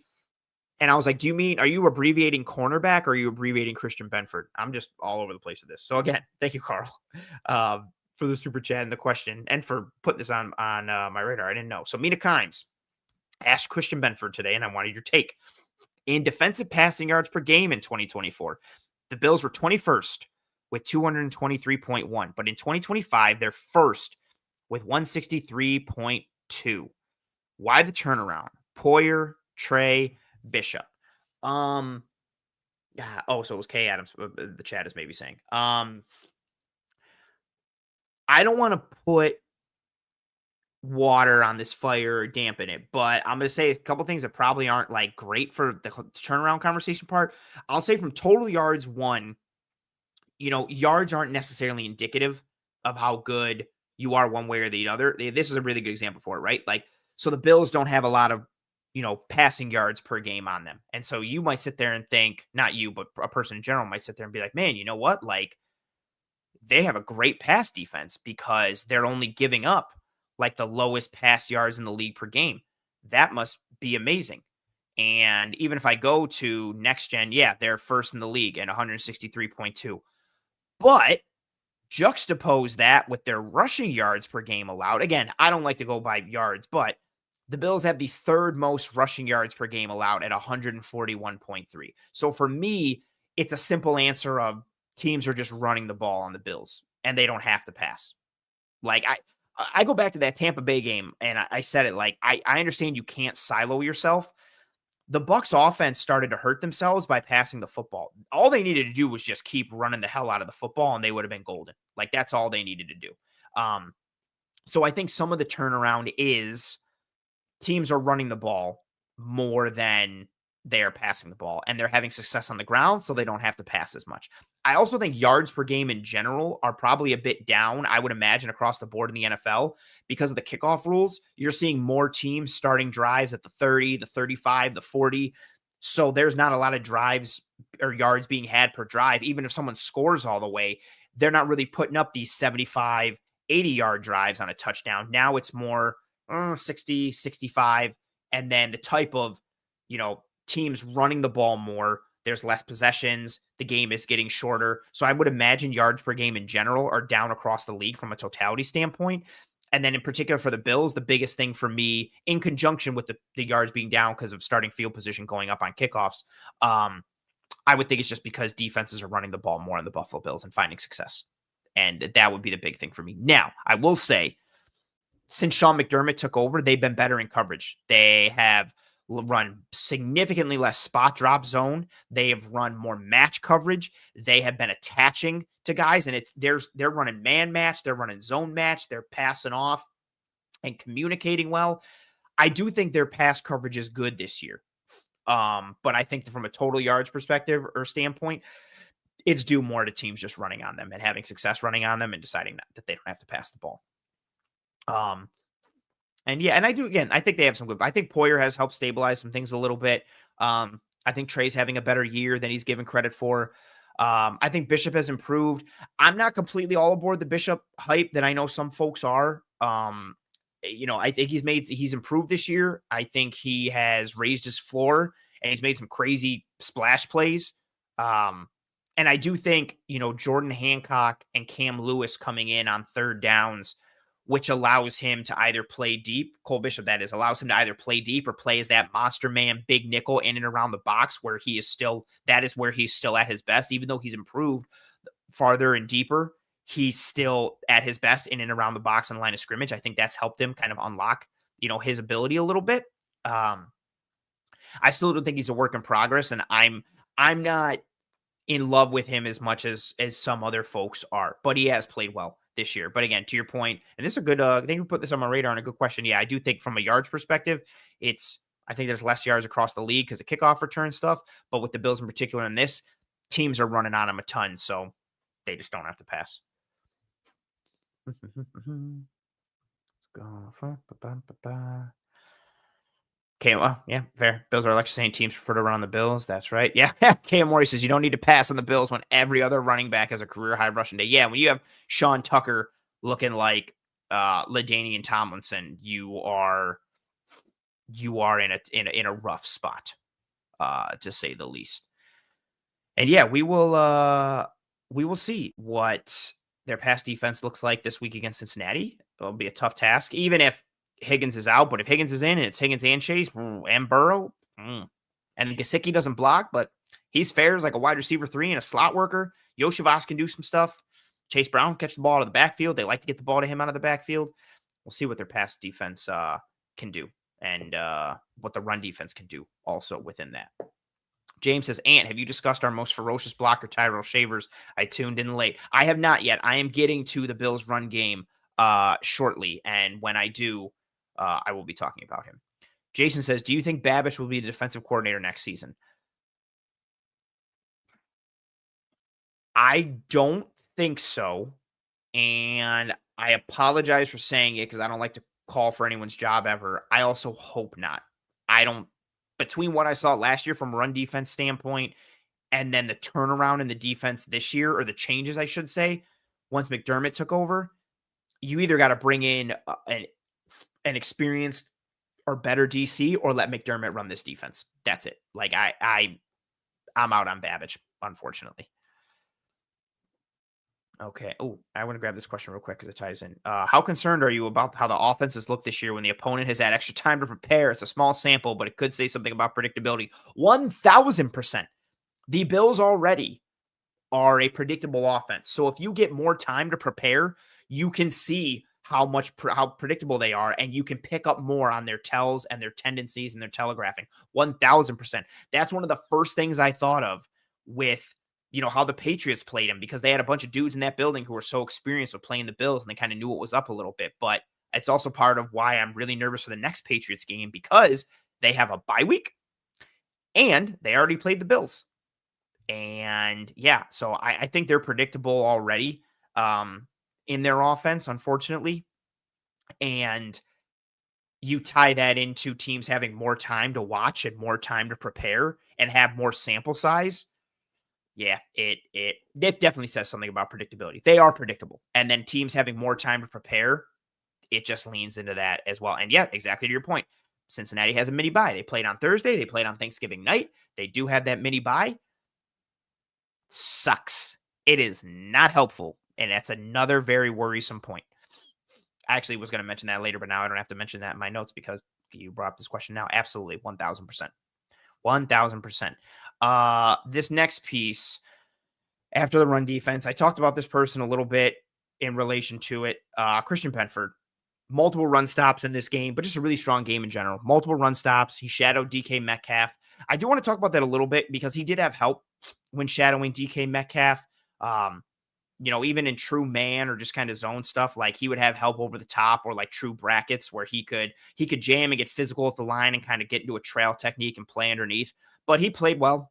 He played physical. He battled, not just against DK, but in general. The multiple corner blitzes and the run stops were nice.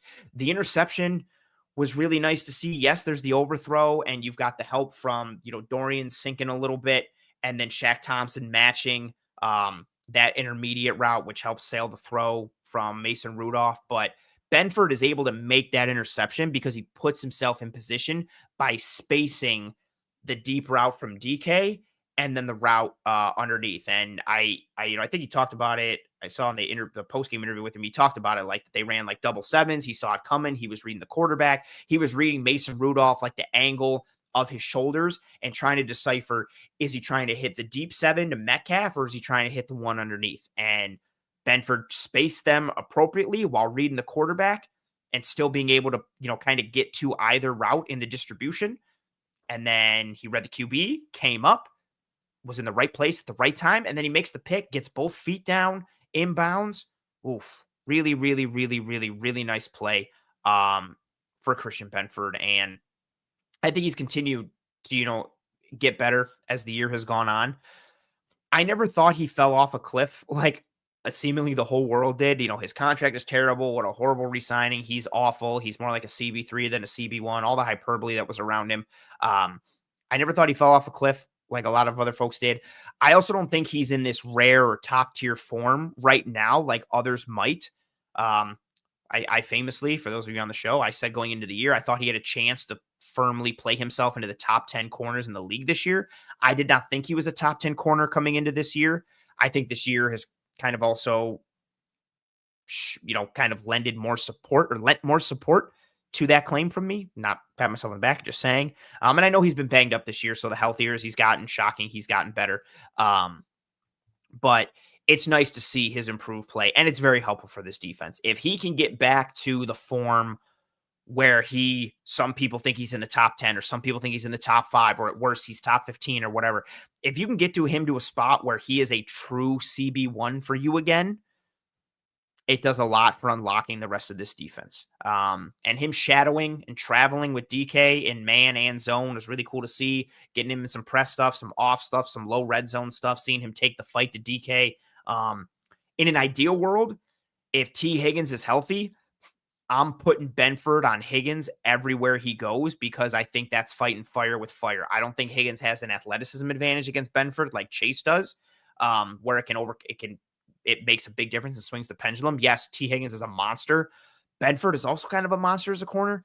I like the idea of letting those two, I don't know, pterodactyls or whatever kind of dinosaurs they are. Like, I like the idea of those two dudes battling it out. And then I'm putting Trey White or Max on Chase, and I'm giving safety help over the top, and I'm letting Benford. I'm telling Benford, like, hey, man, if Higgins plays, you're on him all day. Beat the hell out of him and see what's good. That's it. He's going to get you. You're going to get got, but I'm putting Benford on Higgins, and I'm letting him battle and fight and punch and jam and beat the hell out of him for 4 quarters in the cold and the snow, and then go from there. And if he gets mossed at some point, or T. Higgins does one of the prototypical, makes a 50-50 ball, an 80-20 ball, cool. Tip your cap and move on. Beat the hell out of him for 4 quarters and see what it gets you. That is what I would hope if T. Higgins plays. If he doesn't, you can change things up a little bit. I'd still do the Bill Belichick idea of, then I'm still, if Higgins is out, I'm doubling Jamar Chase and I'm putting Benford on whoever's out there. And I'm like, yo, Benny, they got a wide receiver 3 out there. Go be a CB1, lock them up, and make sure the ball doesn't go that way ever. But yeah, Benford's improved play matters a lot because you can do those types of things. And for a defense, this is how I like to connect things here. For a defense that has struggled to stop the run this year, a helpful, not cure-all, but a helpful way to combat struggling against the run is use more bodies, gap out, right? Instead of, okay, there's 7 potential blockers, let's put 7 in the box. Nope, let's put 8. Oh, there's 8 potential blockers. Okay, let's put 9. Like, we have to gap out. We have to see what we can do, right? That idea gets more power to it when you have corners outside that you can leave on an island. When you know, like, okay, we can go single high and we can shade our post safety a little over to this side to help our CB2 because we have a true CB1 out there, and we can just let them rock. Whether it's true like man coverage and cover 1, or if it's cover 3 and it's like, hey, it's cover 3 and you have a deep third, but that's your dude.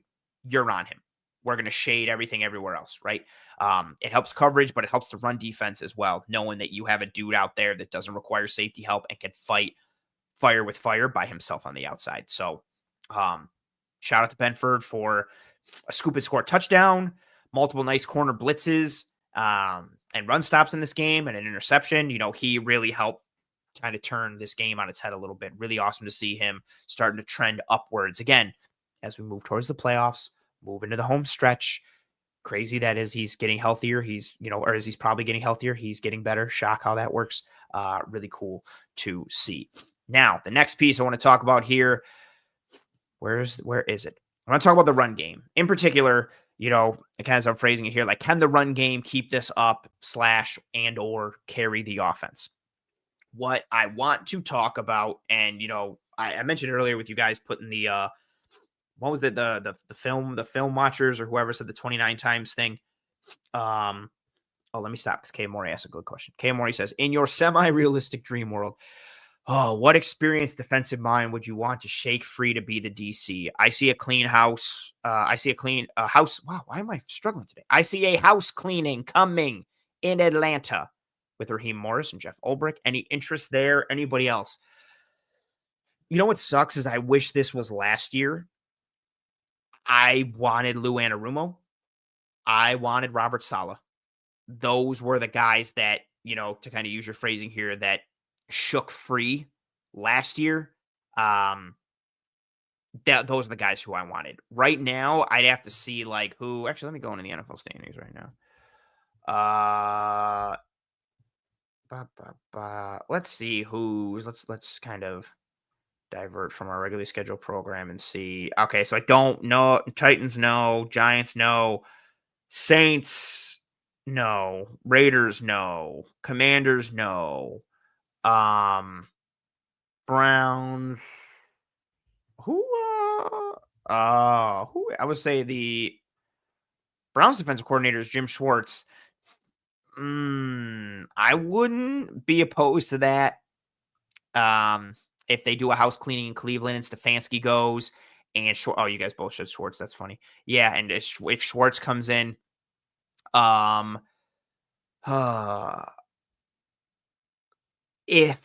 Bills would, Minnesota's kind of fallen off a cliff. If Kevin O'Connell gets clipped, I'd love to get Brian Flores in here. I don't think that would jive with McDermott. That would be of guys who I think who could shake loose. It'd be Schwartz and Flores. I think Schwartz you could get into Buffalo because I think him and McDermott could get along from a identity standpoint, but that's also part of it too. Like, you have to find somebody who will run the McDermott system, and that's part of it too, right? Like, all of like the realism or the dream world, it all comes down to like how much McDermott is willing to change his defensive philosophy and or identity and or him and Bean and or him or Bean and Bean or whichever are willing to change the positional archetypes on the interior. Cause like that's you can knock so many dudes off the list because they don't fit what Bean wants and or what McDermott wants from a body type standpoint, archetype standpoint, and identity and philosophy standpoint. But if I had my druthers, again, going through, I look at the Vikings are 4-8 and things seem to be falling off terribly there. Maybe O'Connell. I would take both guys, actually. If they both got clipped, I would take Kevin O'Connell as offensive coordinator, take Brian Flores as defensive coordinator. But even though, Flores or O'Connell's the head coach there, that's what I would rock with. I also like Arizona's DC, but that ain't going to happen here. So that would be me. Flores or Jim Schwartz would be where I go. Or if things really fall off a cliff, maybe Steve Spagnuolo gets fired. I would bring in Steve Spagnuolo. That would be awesome. But we'll see what happens after that. Good question, Kay Morey. Thank you for that. And thank you again for sending me the DM in the Discord. I'm going to check that out as soon as the episode is done. Claude says it. Yeah, I said it last week. McDermott learned under Jim Johnson in Philly, and Jim Johnson was play on the front foot, attack, and smash dudes in the face and blitz, zone blitzes, pressure. Again, the game is different, right? Like, Jeremiah Trotter isn't the type of linebacker that could live in today's NFL. Like, let alone like the other guys that they had on that defense, right? So I understand the nature of not being like that completely. But yes, I would think because he has that Jim Johnson blood in him. I've said it for years. Like, I don't know, the Carolina defense, and again, I always understood the Carolina defense. You have a nasty front four, and you've got 2 all-pro linebackers. You had an all-pro corner. I get just rushing 4 and dropping 7 and playing coverage left and right. I get it. But you don't have that in Buffalo. I'm surprised every year that he doesn't tap into more of the Jim Johnson Philly defense. But yes, it was a different game then. It's a different game now. You can't necessarily live that way, but I say it every year. I said it on last week's episode. I don't get it. Don't get it. Now, let's talk about this Bills run game. For those who don't know, 249 yards. Most versus a Steelers team in Pittsburgh since 1975. They also set the opponent rushing record at this Steelers stadium. James Cook and Ray Davis each ran the ball very well. We talked about the concepts a little bit earlier, mid-zone, inside zone, and duo. I'm going to talk about those as we go forward here. Some metrics and a little bit of some raw stuff. 8 runs of 10 or more yards for the Bills in week 13. That was the most on the week. But then the metrics, and I talked about this a little earlier. They were 9th in success rate at 47.1, and they were 12th in EPA per rush. Like, I think you sit there and you say, man, they ran for 249 yards. They set this record. Oh my God. Like, they probably had an amazing day. Like I talked about, there were more negative runs / plays than it may seem, given the volume stats and the record talk and all of that kind of stuff. The duo runs are a good example. I charted every single one. We're going to go over each one of them and the results. And I think that kind of is a good microcosm for this. And we've said it before, Joe Brady, live by the sword, die by the sword. I guess you could adjust it this week to do live by the spam, die by the spam. You know, he's running duo back to back to back. He's running, mid zone, back to back plays. He's running inside zone. It's the drive starters on the first 2 drives. Like, the tendency, the telegraphing, the tells, the predictability, it was there. But Pittsburgh had an issue stopping the run and stopping, their runs from this particular presentation, and had an issue with mid-zone and an issue with duo, and the Bills rode that. But again, there were a little more downs than I think people were kind of think, considering all the ups they had in this game. So the Bills' first duo run came roughly midway through the second quarter at the 8:04 mark. They had 14 runs before their first duo run. So that means 19 of their next 36, 37 runs were duo. So more than 50% of their runs from middle of the second quarter through the end of the game were duo. And here are all their gains. Because again, I talked about it. This run duo as a concept, it worked. This presentation, whether from 11 personnel or 12 personnel, it worked because they could get to duo on this side. They could get to the mid-zone stuff or inside zone on this side. Same presentation, same personnel groups, same motion, trying to kind of, they know what we know, but we know that they know that we know type of deal. It worked for them. But there were more struggles than I think were kind of giving credit for or kind of acknowledged. A lot of their work here, again, Terrel Shavers, as James mentioned earlier in the chat, huge week, whether it was the front side stuff on duo or even when they kind of put him hipped off of Ryan Vandermark on the left side and they ran duo opposite of him to the tight end side, whether it was him washing dudes down on the mid-zone runs, the inside zone runs. Terrel Shavers was a monster. Khalil Shakir was a good blocker in this game. Dawson Knox was a good blocker in this game. Jackson Hawes was a good blocker in this game. Hawes was good.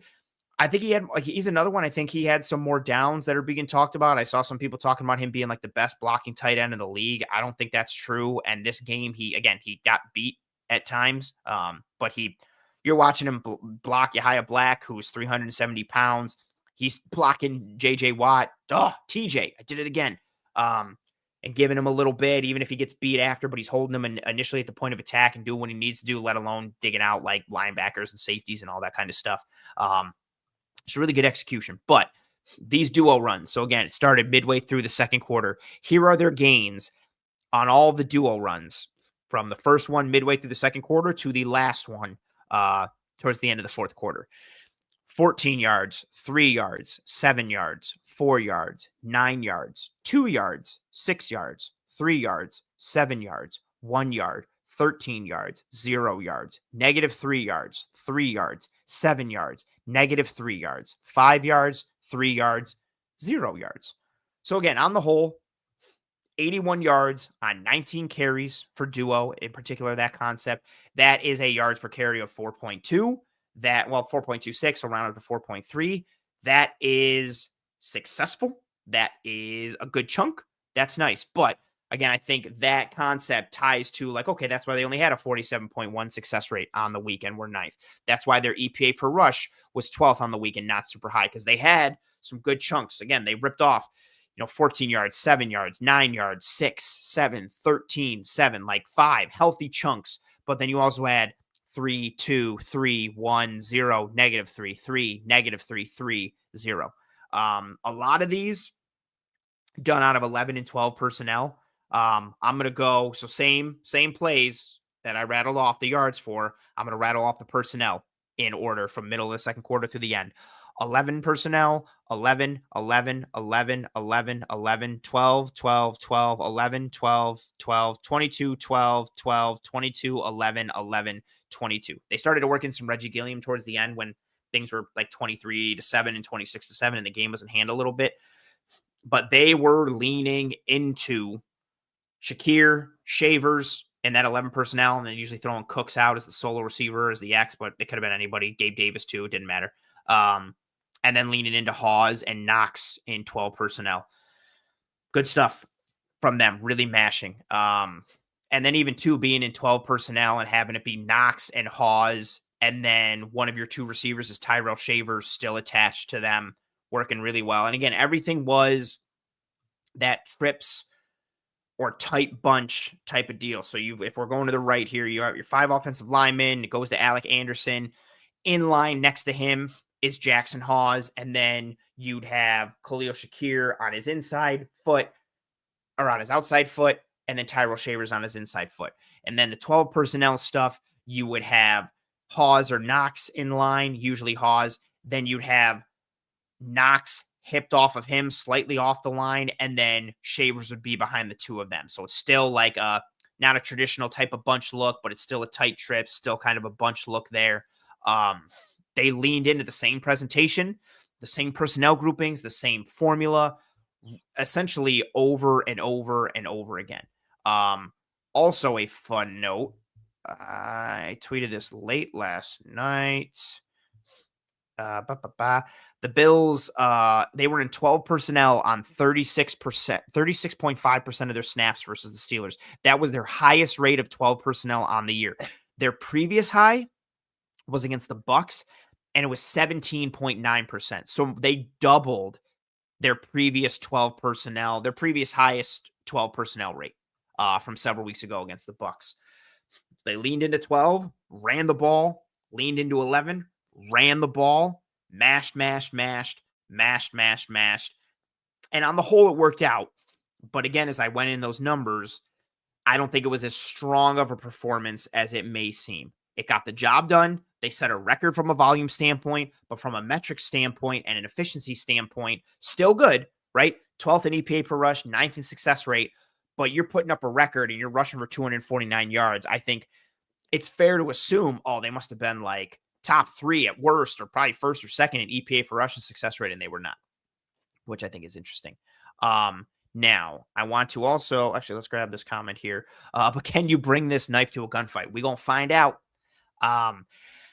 I still think, and Jason, I see your comment as well, or your question. I'm going to tie that in now. I still think it's going to be tough for them to run against teams that are better run defenses, teams that have better players and or better coaching, and or teams that have good corners. Again, the Patriots, I think, are going to be an issue because Gonzalez and Davis are a good corner tandem on the outside, and Barmore and Williams are a problem on the interior, let alone the linebackers and how they fit against the run.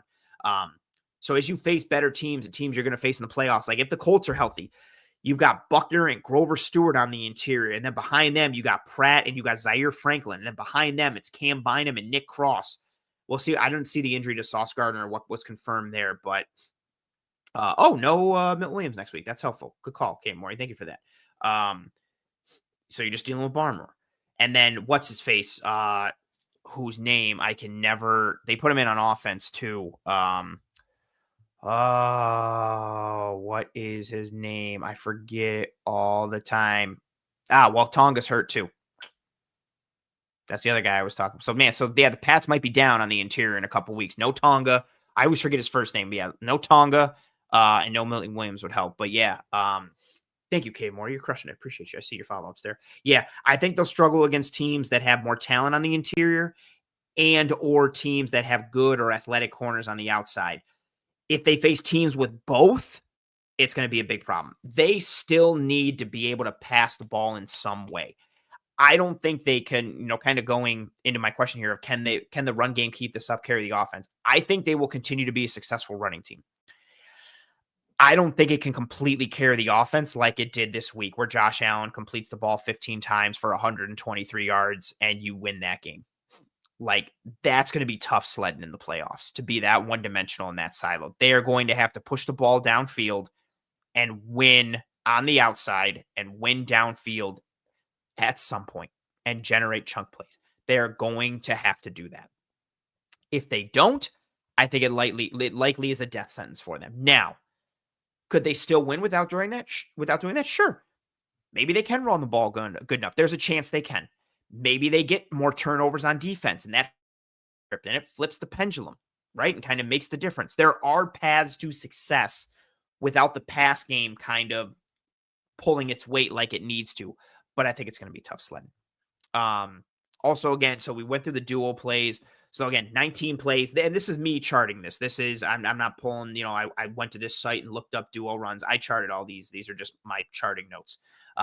So 19 carries for duo, 6 for mid zone, 5 for inside zone.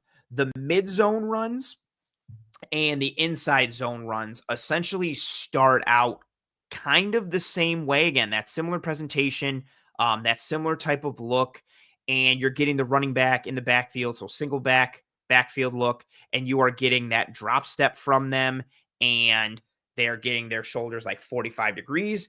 On the mid-zone runs, their aim point is the inside leg of the offensive tackle. So you're essentially looking at like the B gap, but the inside leg of the offensive tackle. On inside zone, their aim point is the inside leg of the guard. What we were seeing early on is there was more inside zone, which the Bills don't do a ton of. They've done some more this year, but they've traditionally, in majority this year, been a mid-zone team when they run zone runs, especially out of this presentation.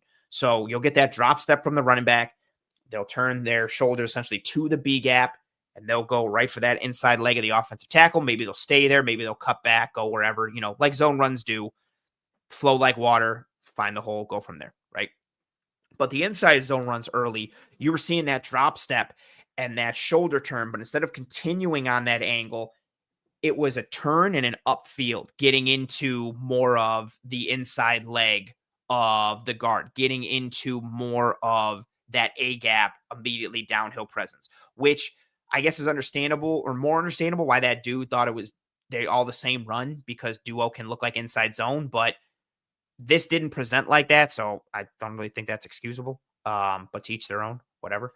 Not to mention too, they ran a bunch of mid zone in this game, but their runs in this game early on, it was mid zone, and early on it was inside zone.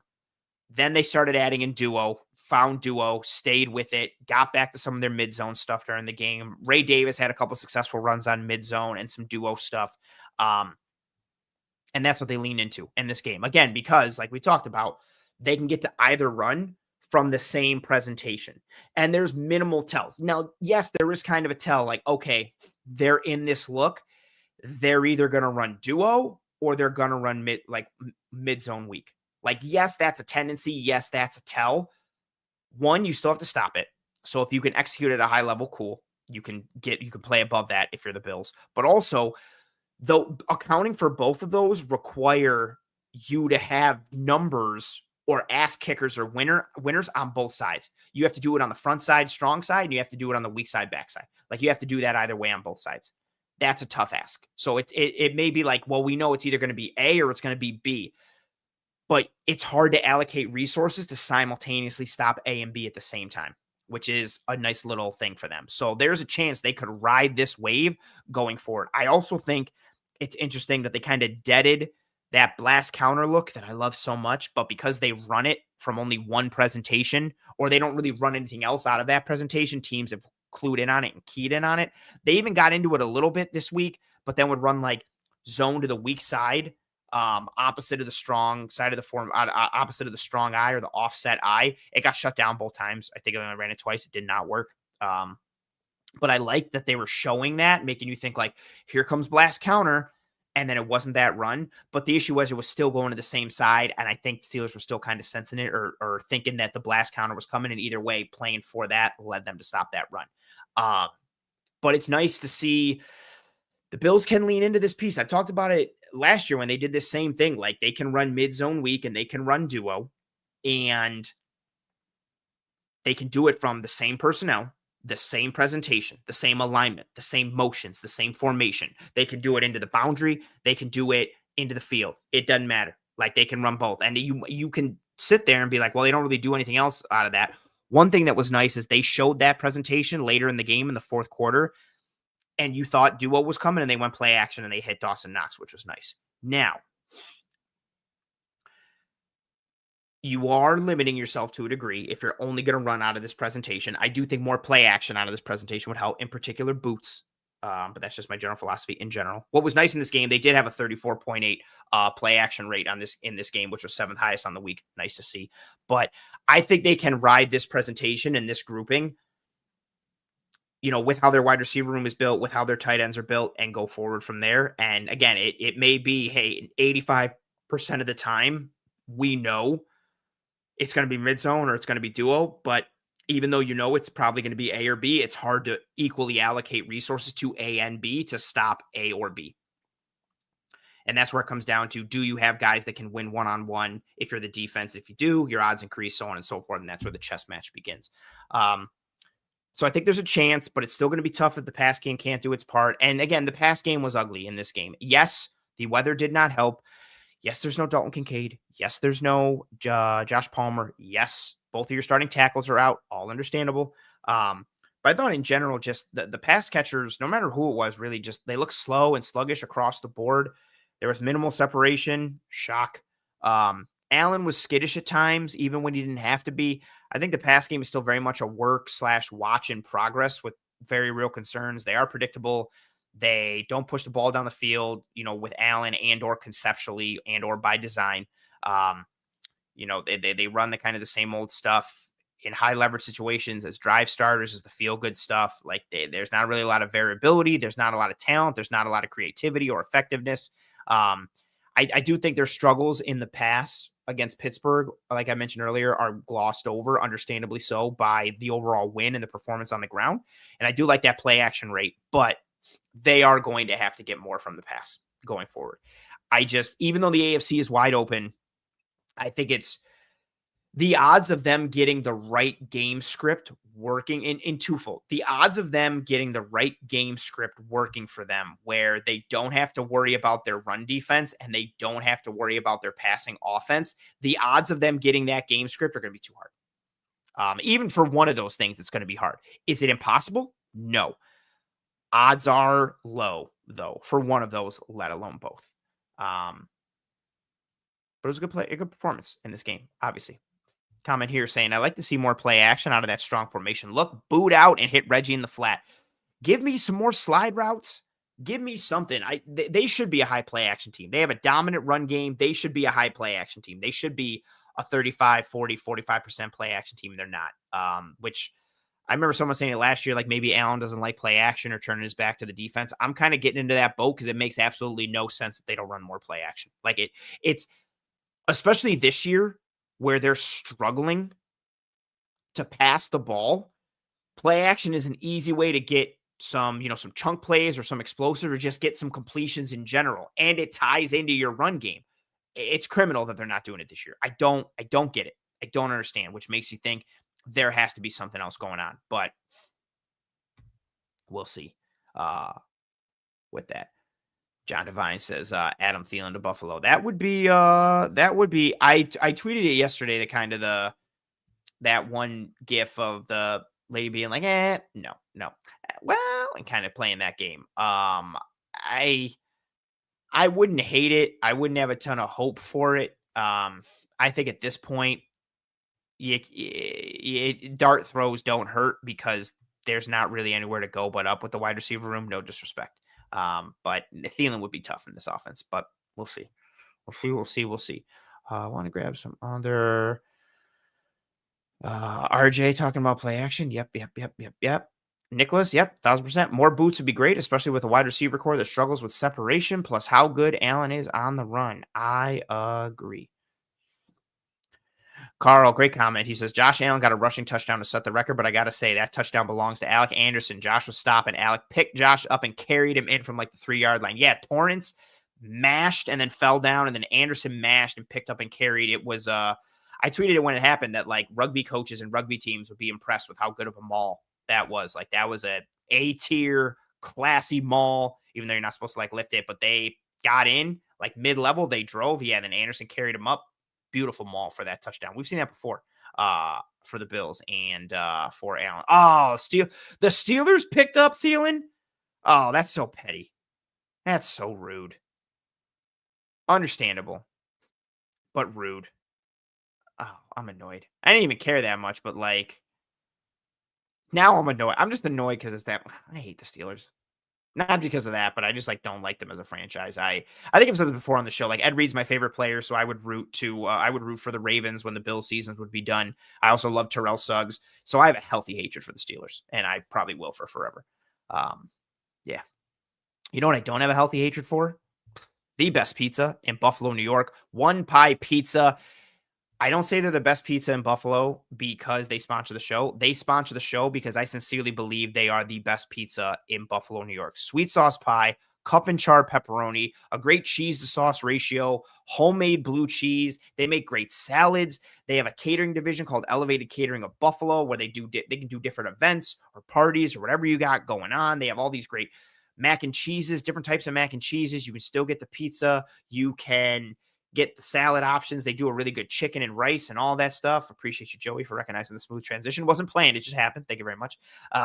They really are absolutely amazing with their food. The Toys for Tots drive, we are in full effect. I will be getting a list of what the prizes are and options are that I'll be following up on with them. But we got Toys for Tots coming. So go in, get yourself some food that is amazing, like sincerely, and also bring a toy or multiple toys at the same time for that. So go in, treat yourself and your taste buds, and or just enter yourself an opportunity to win some stuff in a raffle. Again, a lot of it prizes are usually Buffalo Bills or Sabres or sports like merch, autograph stuff, helmets, jerseys, tickets. There's also like free pizzas and different stuff. There's a ton of like awesome options. And even if you don't care about any of that, I say it every year. I love Christmas, obviously.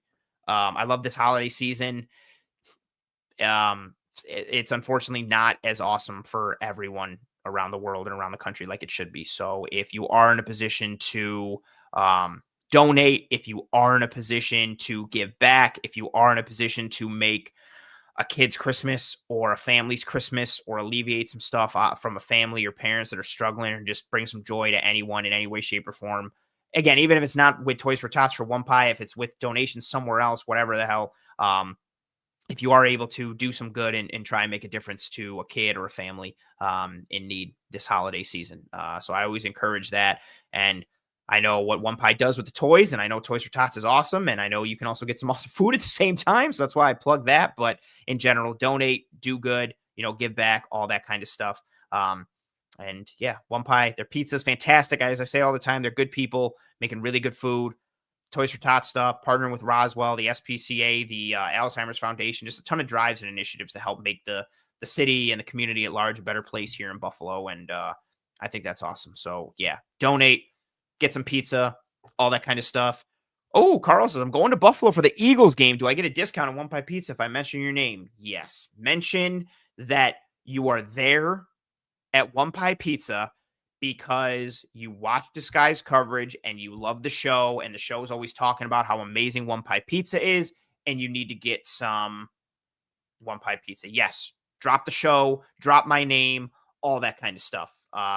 They also have a pizza named after us, after cover one and the show, which is pretty cool. So yeah, absolutely do that. Enjoy that. And then get back to me, whether it's on social, wherever, whether it's on here. I want feedback. I want to know what pizza you got. I want to know how good it was, everything. Let me know all of that in every way, shape, and form. I'm going to put up the banner that says Toodles, folks. So we're going to start to wind down and say goodbye. Before we completely say goodbye, if you have not already, please, please, please, and thank you, drop a like on this video. Likes are the lifeblood of these streams here on YouTube. We had a good chunk of people in here for a majority of this episode, right? I think we're at 46 likes now. If we can get some more, that will be, I hate shilling out and asking for it. It's corny, but they really do sincerely matter a lot and help with the algorithm. So if you have not already, please drop a like on this video. Yes, RG says the Cover One pizza was amazing, by the way. It is. It's called the Cover One Allen Goat. It's got goat cheese and chicken, and I always tell myself not to. I'm gonna hold on. Let me read the ingredients, because I always forget, and there's a couple that are absolutely just phenomenal. So it is their homemade red sauce, goat cheese, chicken fingers, mozzarella cheese, red onion, and bacon. And it is absolutely phenomenal. And then if you get some blue cheese to go along with it, man, you will not be disappointed. Good shout out there, RJ. Appreciate you that. James says, don't you get a free blueberry muffin if you mention Ant's name? That's funny. I wish I could add that in. That's good. Yes, if you have not already, drop a like on this video. Get yourself some one pie pizza. Yeah, drop a like on this video. If you're listening on one of the podcasting apps or platforms, that's cool too. Rate, review, and subscribe. If you're here on YouTube, turn on notifications for the Disguise Coverage playlist. Subscribe to the Cover One channel as a whole. Please, please, please, and thank you. Word of mouth is also tremendous. If you enjoy the show or me or the content or whatever, tell your family, friends, and loved ones. That stuff goes a long way too, whether they're Bills fans, football fans, like any type of co-signing or endorsement, super helpful. And I appreciate all of it. Charles says Aunt personally delivers it to your home. I might deliver the pizza to your home. You never know. But yeah, I any form or fashion that anyone's support comes in for the show, for the brand, for the channel, myself in any way, whether it's on social, whether it's here, I'm tremendously thankful for it and appreciative of it. Thank you very much, Carl, to you for your multiple super chats in this episode and your good thought-provoking questions. Appreciate you for that. Thank you to everybody again who tuned in live. It's always awesome to see the engagement, the back and forth. I appreciate you, Claude. Appreciate you, Joey. Thank you both for being here and the kind words. As you guys always know, and girls always know, I don't bring up positive things for myself in the chat when I'm by myself because I think it's corny, but I see it and I do sincerely and wholeheartedly appreciate it. But thank you very much to everybody in the live chat tonight. There was a lot of back and forth and engagement, question, thoughts, comments, concerns, all that stuff. Again, we went for the first 40 minutes of the show was just really question and answer and the open forum that we have on this show weekly. I like continuing that format, but I can really only do that if we do have, a good chunk of people in here and a lot of engagement and a lot of quality engagement, good questions, good comments, good back and forth, all that kind of stuff. So I'm very thankful for the type of community that we built here and everybody who watches the show regularly, tunes in regularly, or, semi-regularly, whatever, your routine is. I can only do this if you folks are here and engaging with quality. And we had that tonight. So I really appreciate all that. And yeah, thank you very much. I hope everybody had a good holiday last week and good time off if you had it. I hope you're having a good start to your December and holiday. If you're living in Buffalo, hope you enjoyed the snow today, or maybe you're not. And yeah, enjoy the rest of your Tuesday. Enjoy the rest of your week. Rate, review, subscribe, like, positive words, tell your family, friends, and loved ones, all that stuff. If you hated this episode or you hate me or you hate the show, tell your enemies and try and ruin their day by making them watch this show. I hope you and your family and friends and loved ones are all doing well. And I hope you're all staying safe. I hope be kind to one another. Take care of one another. If you're going to the Bills game this week against the Bengals, have a great time. Be safe. Be loud. Make things hell for the Bengals. And enjoy yourself. And travel safe. And be safe. And all that kind of stuff. And yeah, I hope you and your family and friends and loved ones are all doing well and staying safe. Be kind to one another. Take care of one another. I will see you when I see you. I will see you for the film room live tomorrow, 5 p.m. Eastern. Yeah, I appreciate you folks. Enjoy the rest of your evening. We'll see you when I see you. Godspeed. And as always, go Bills.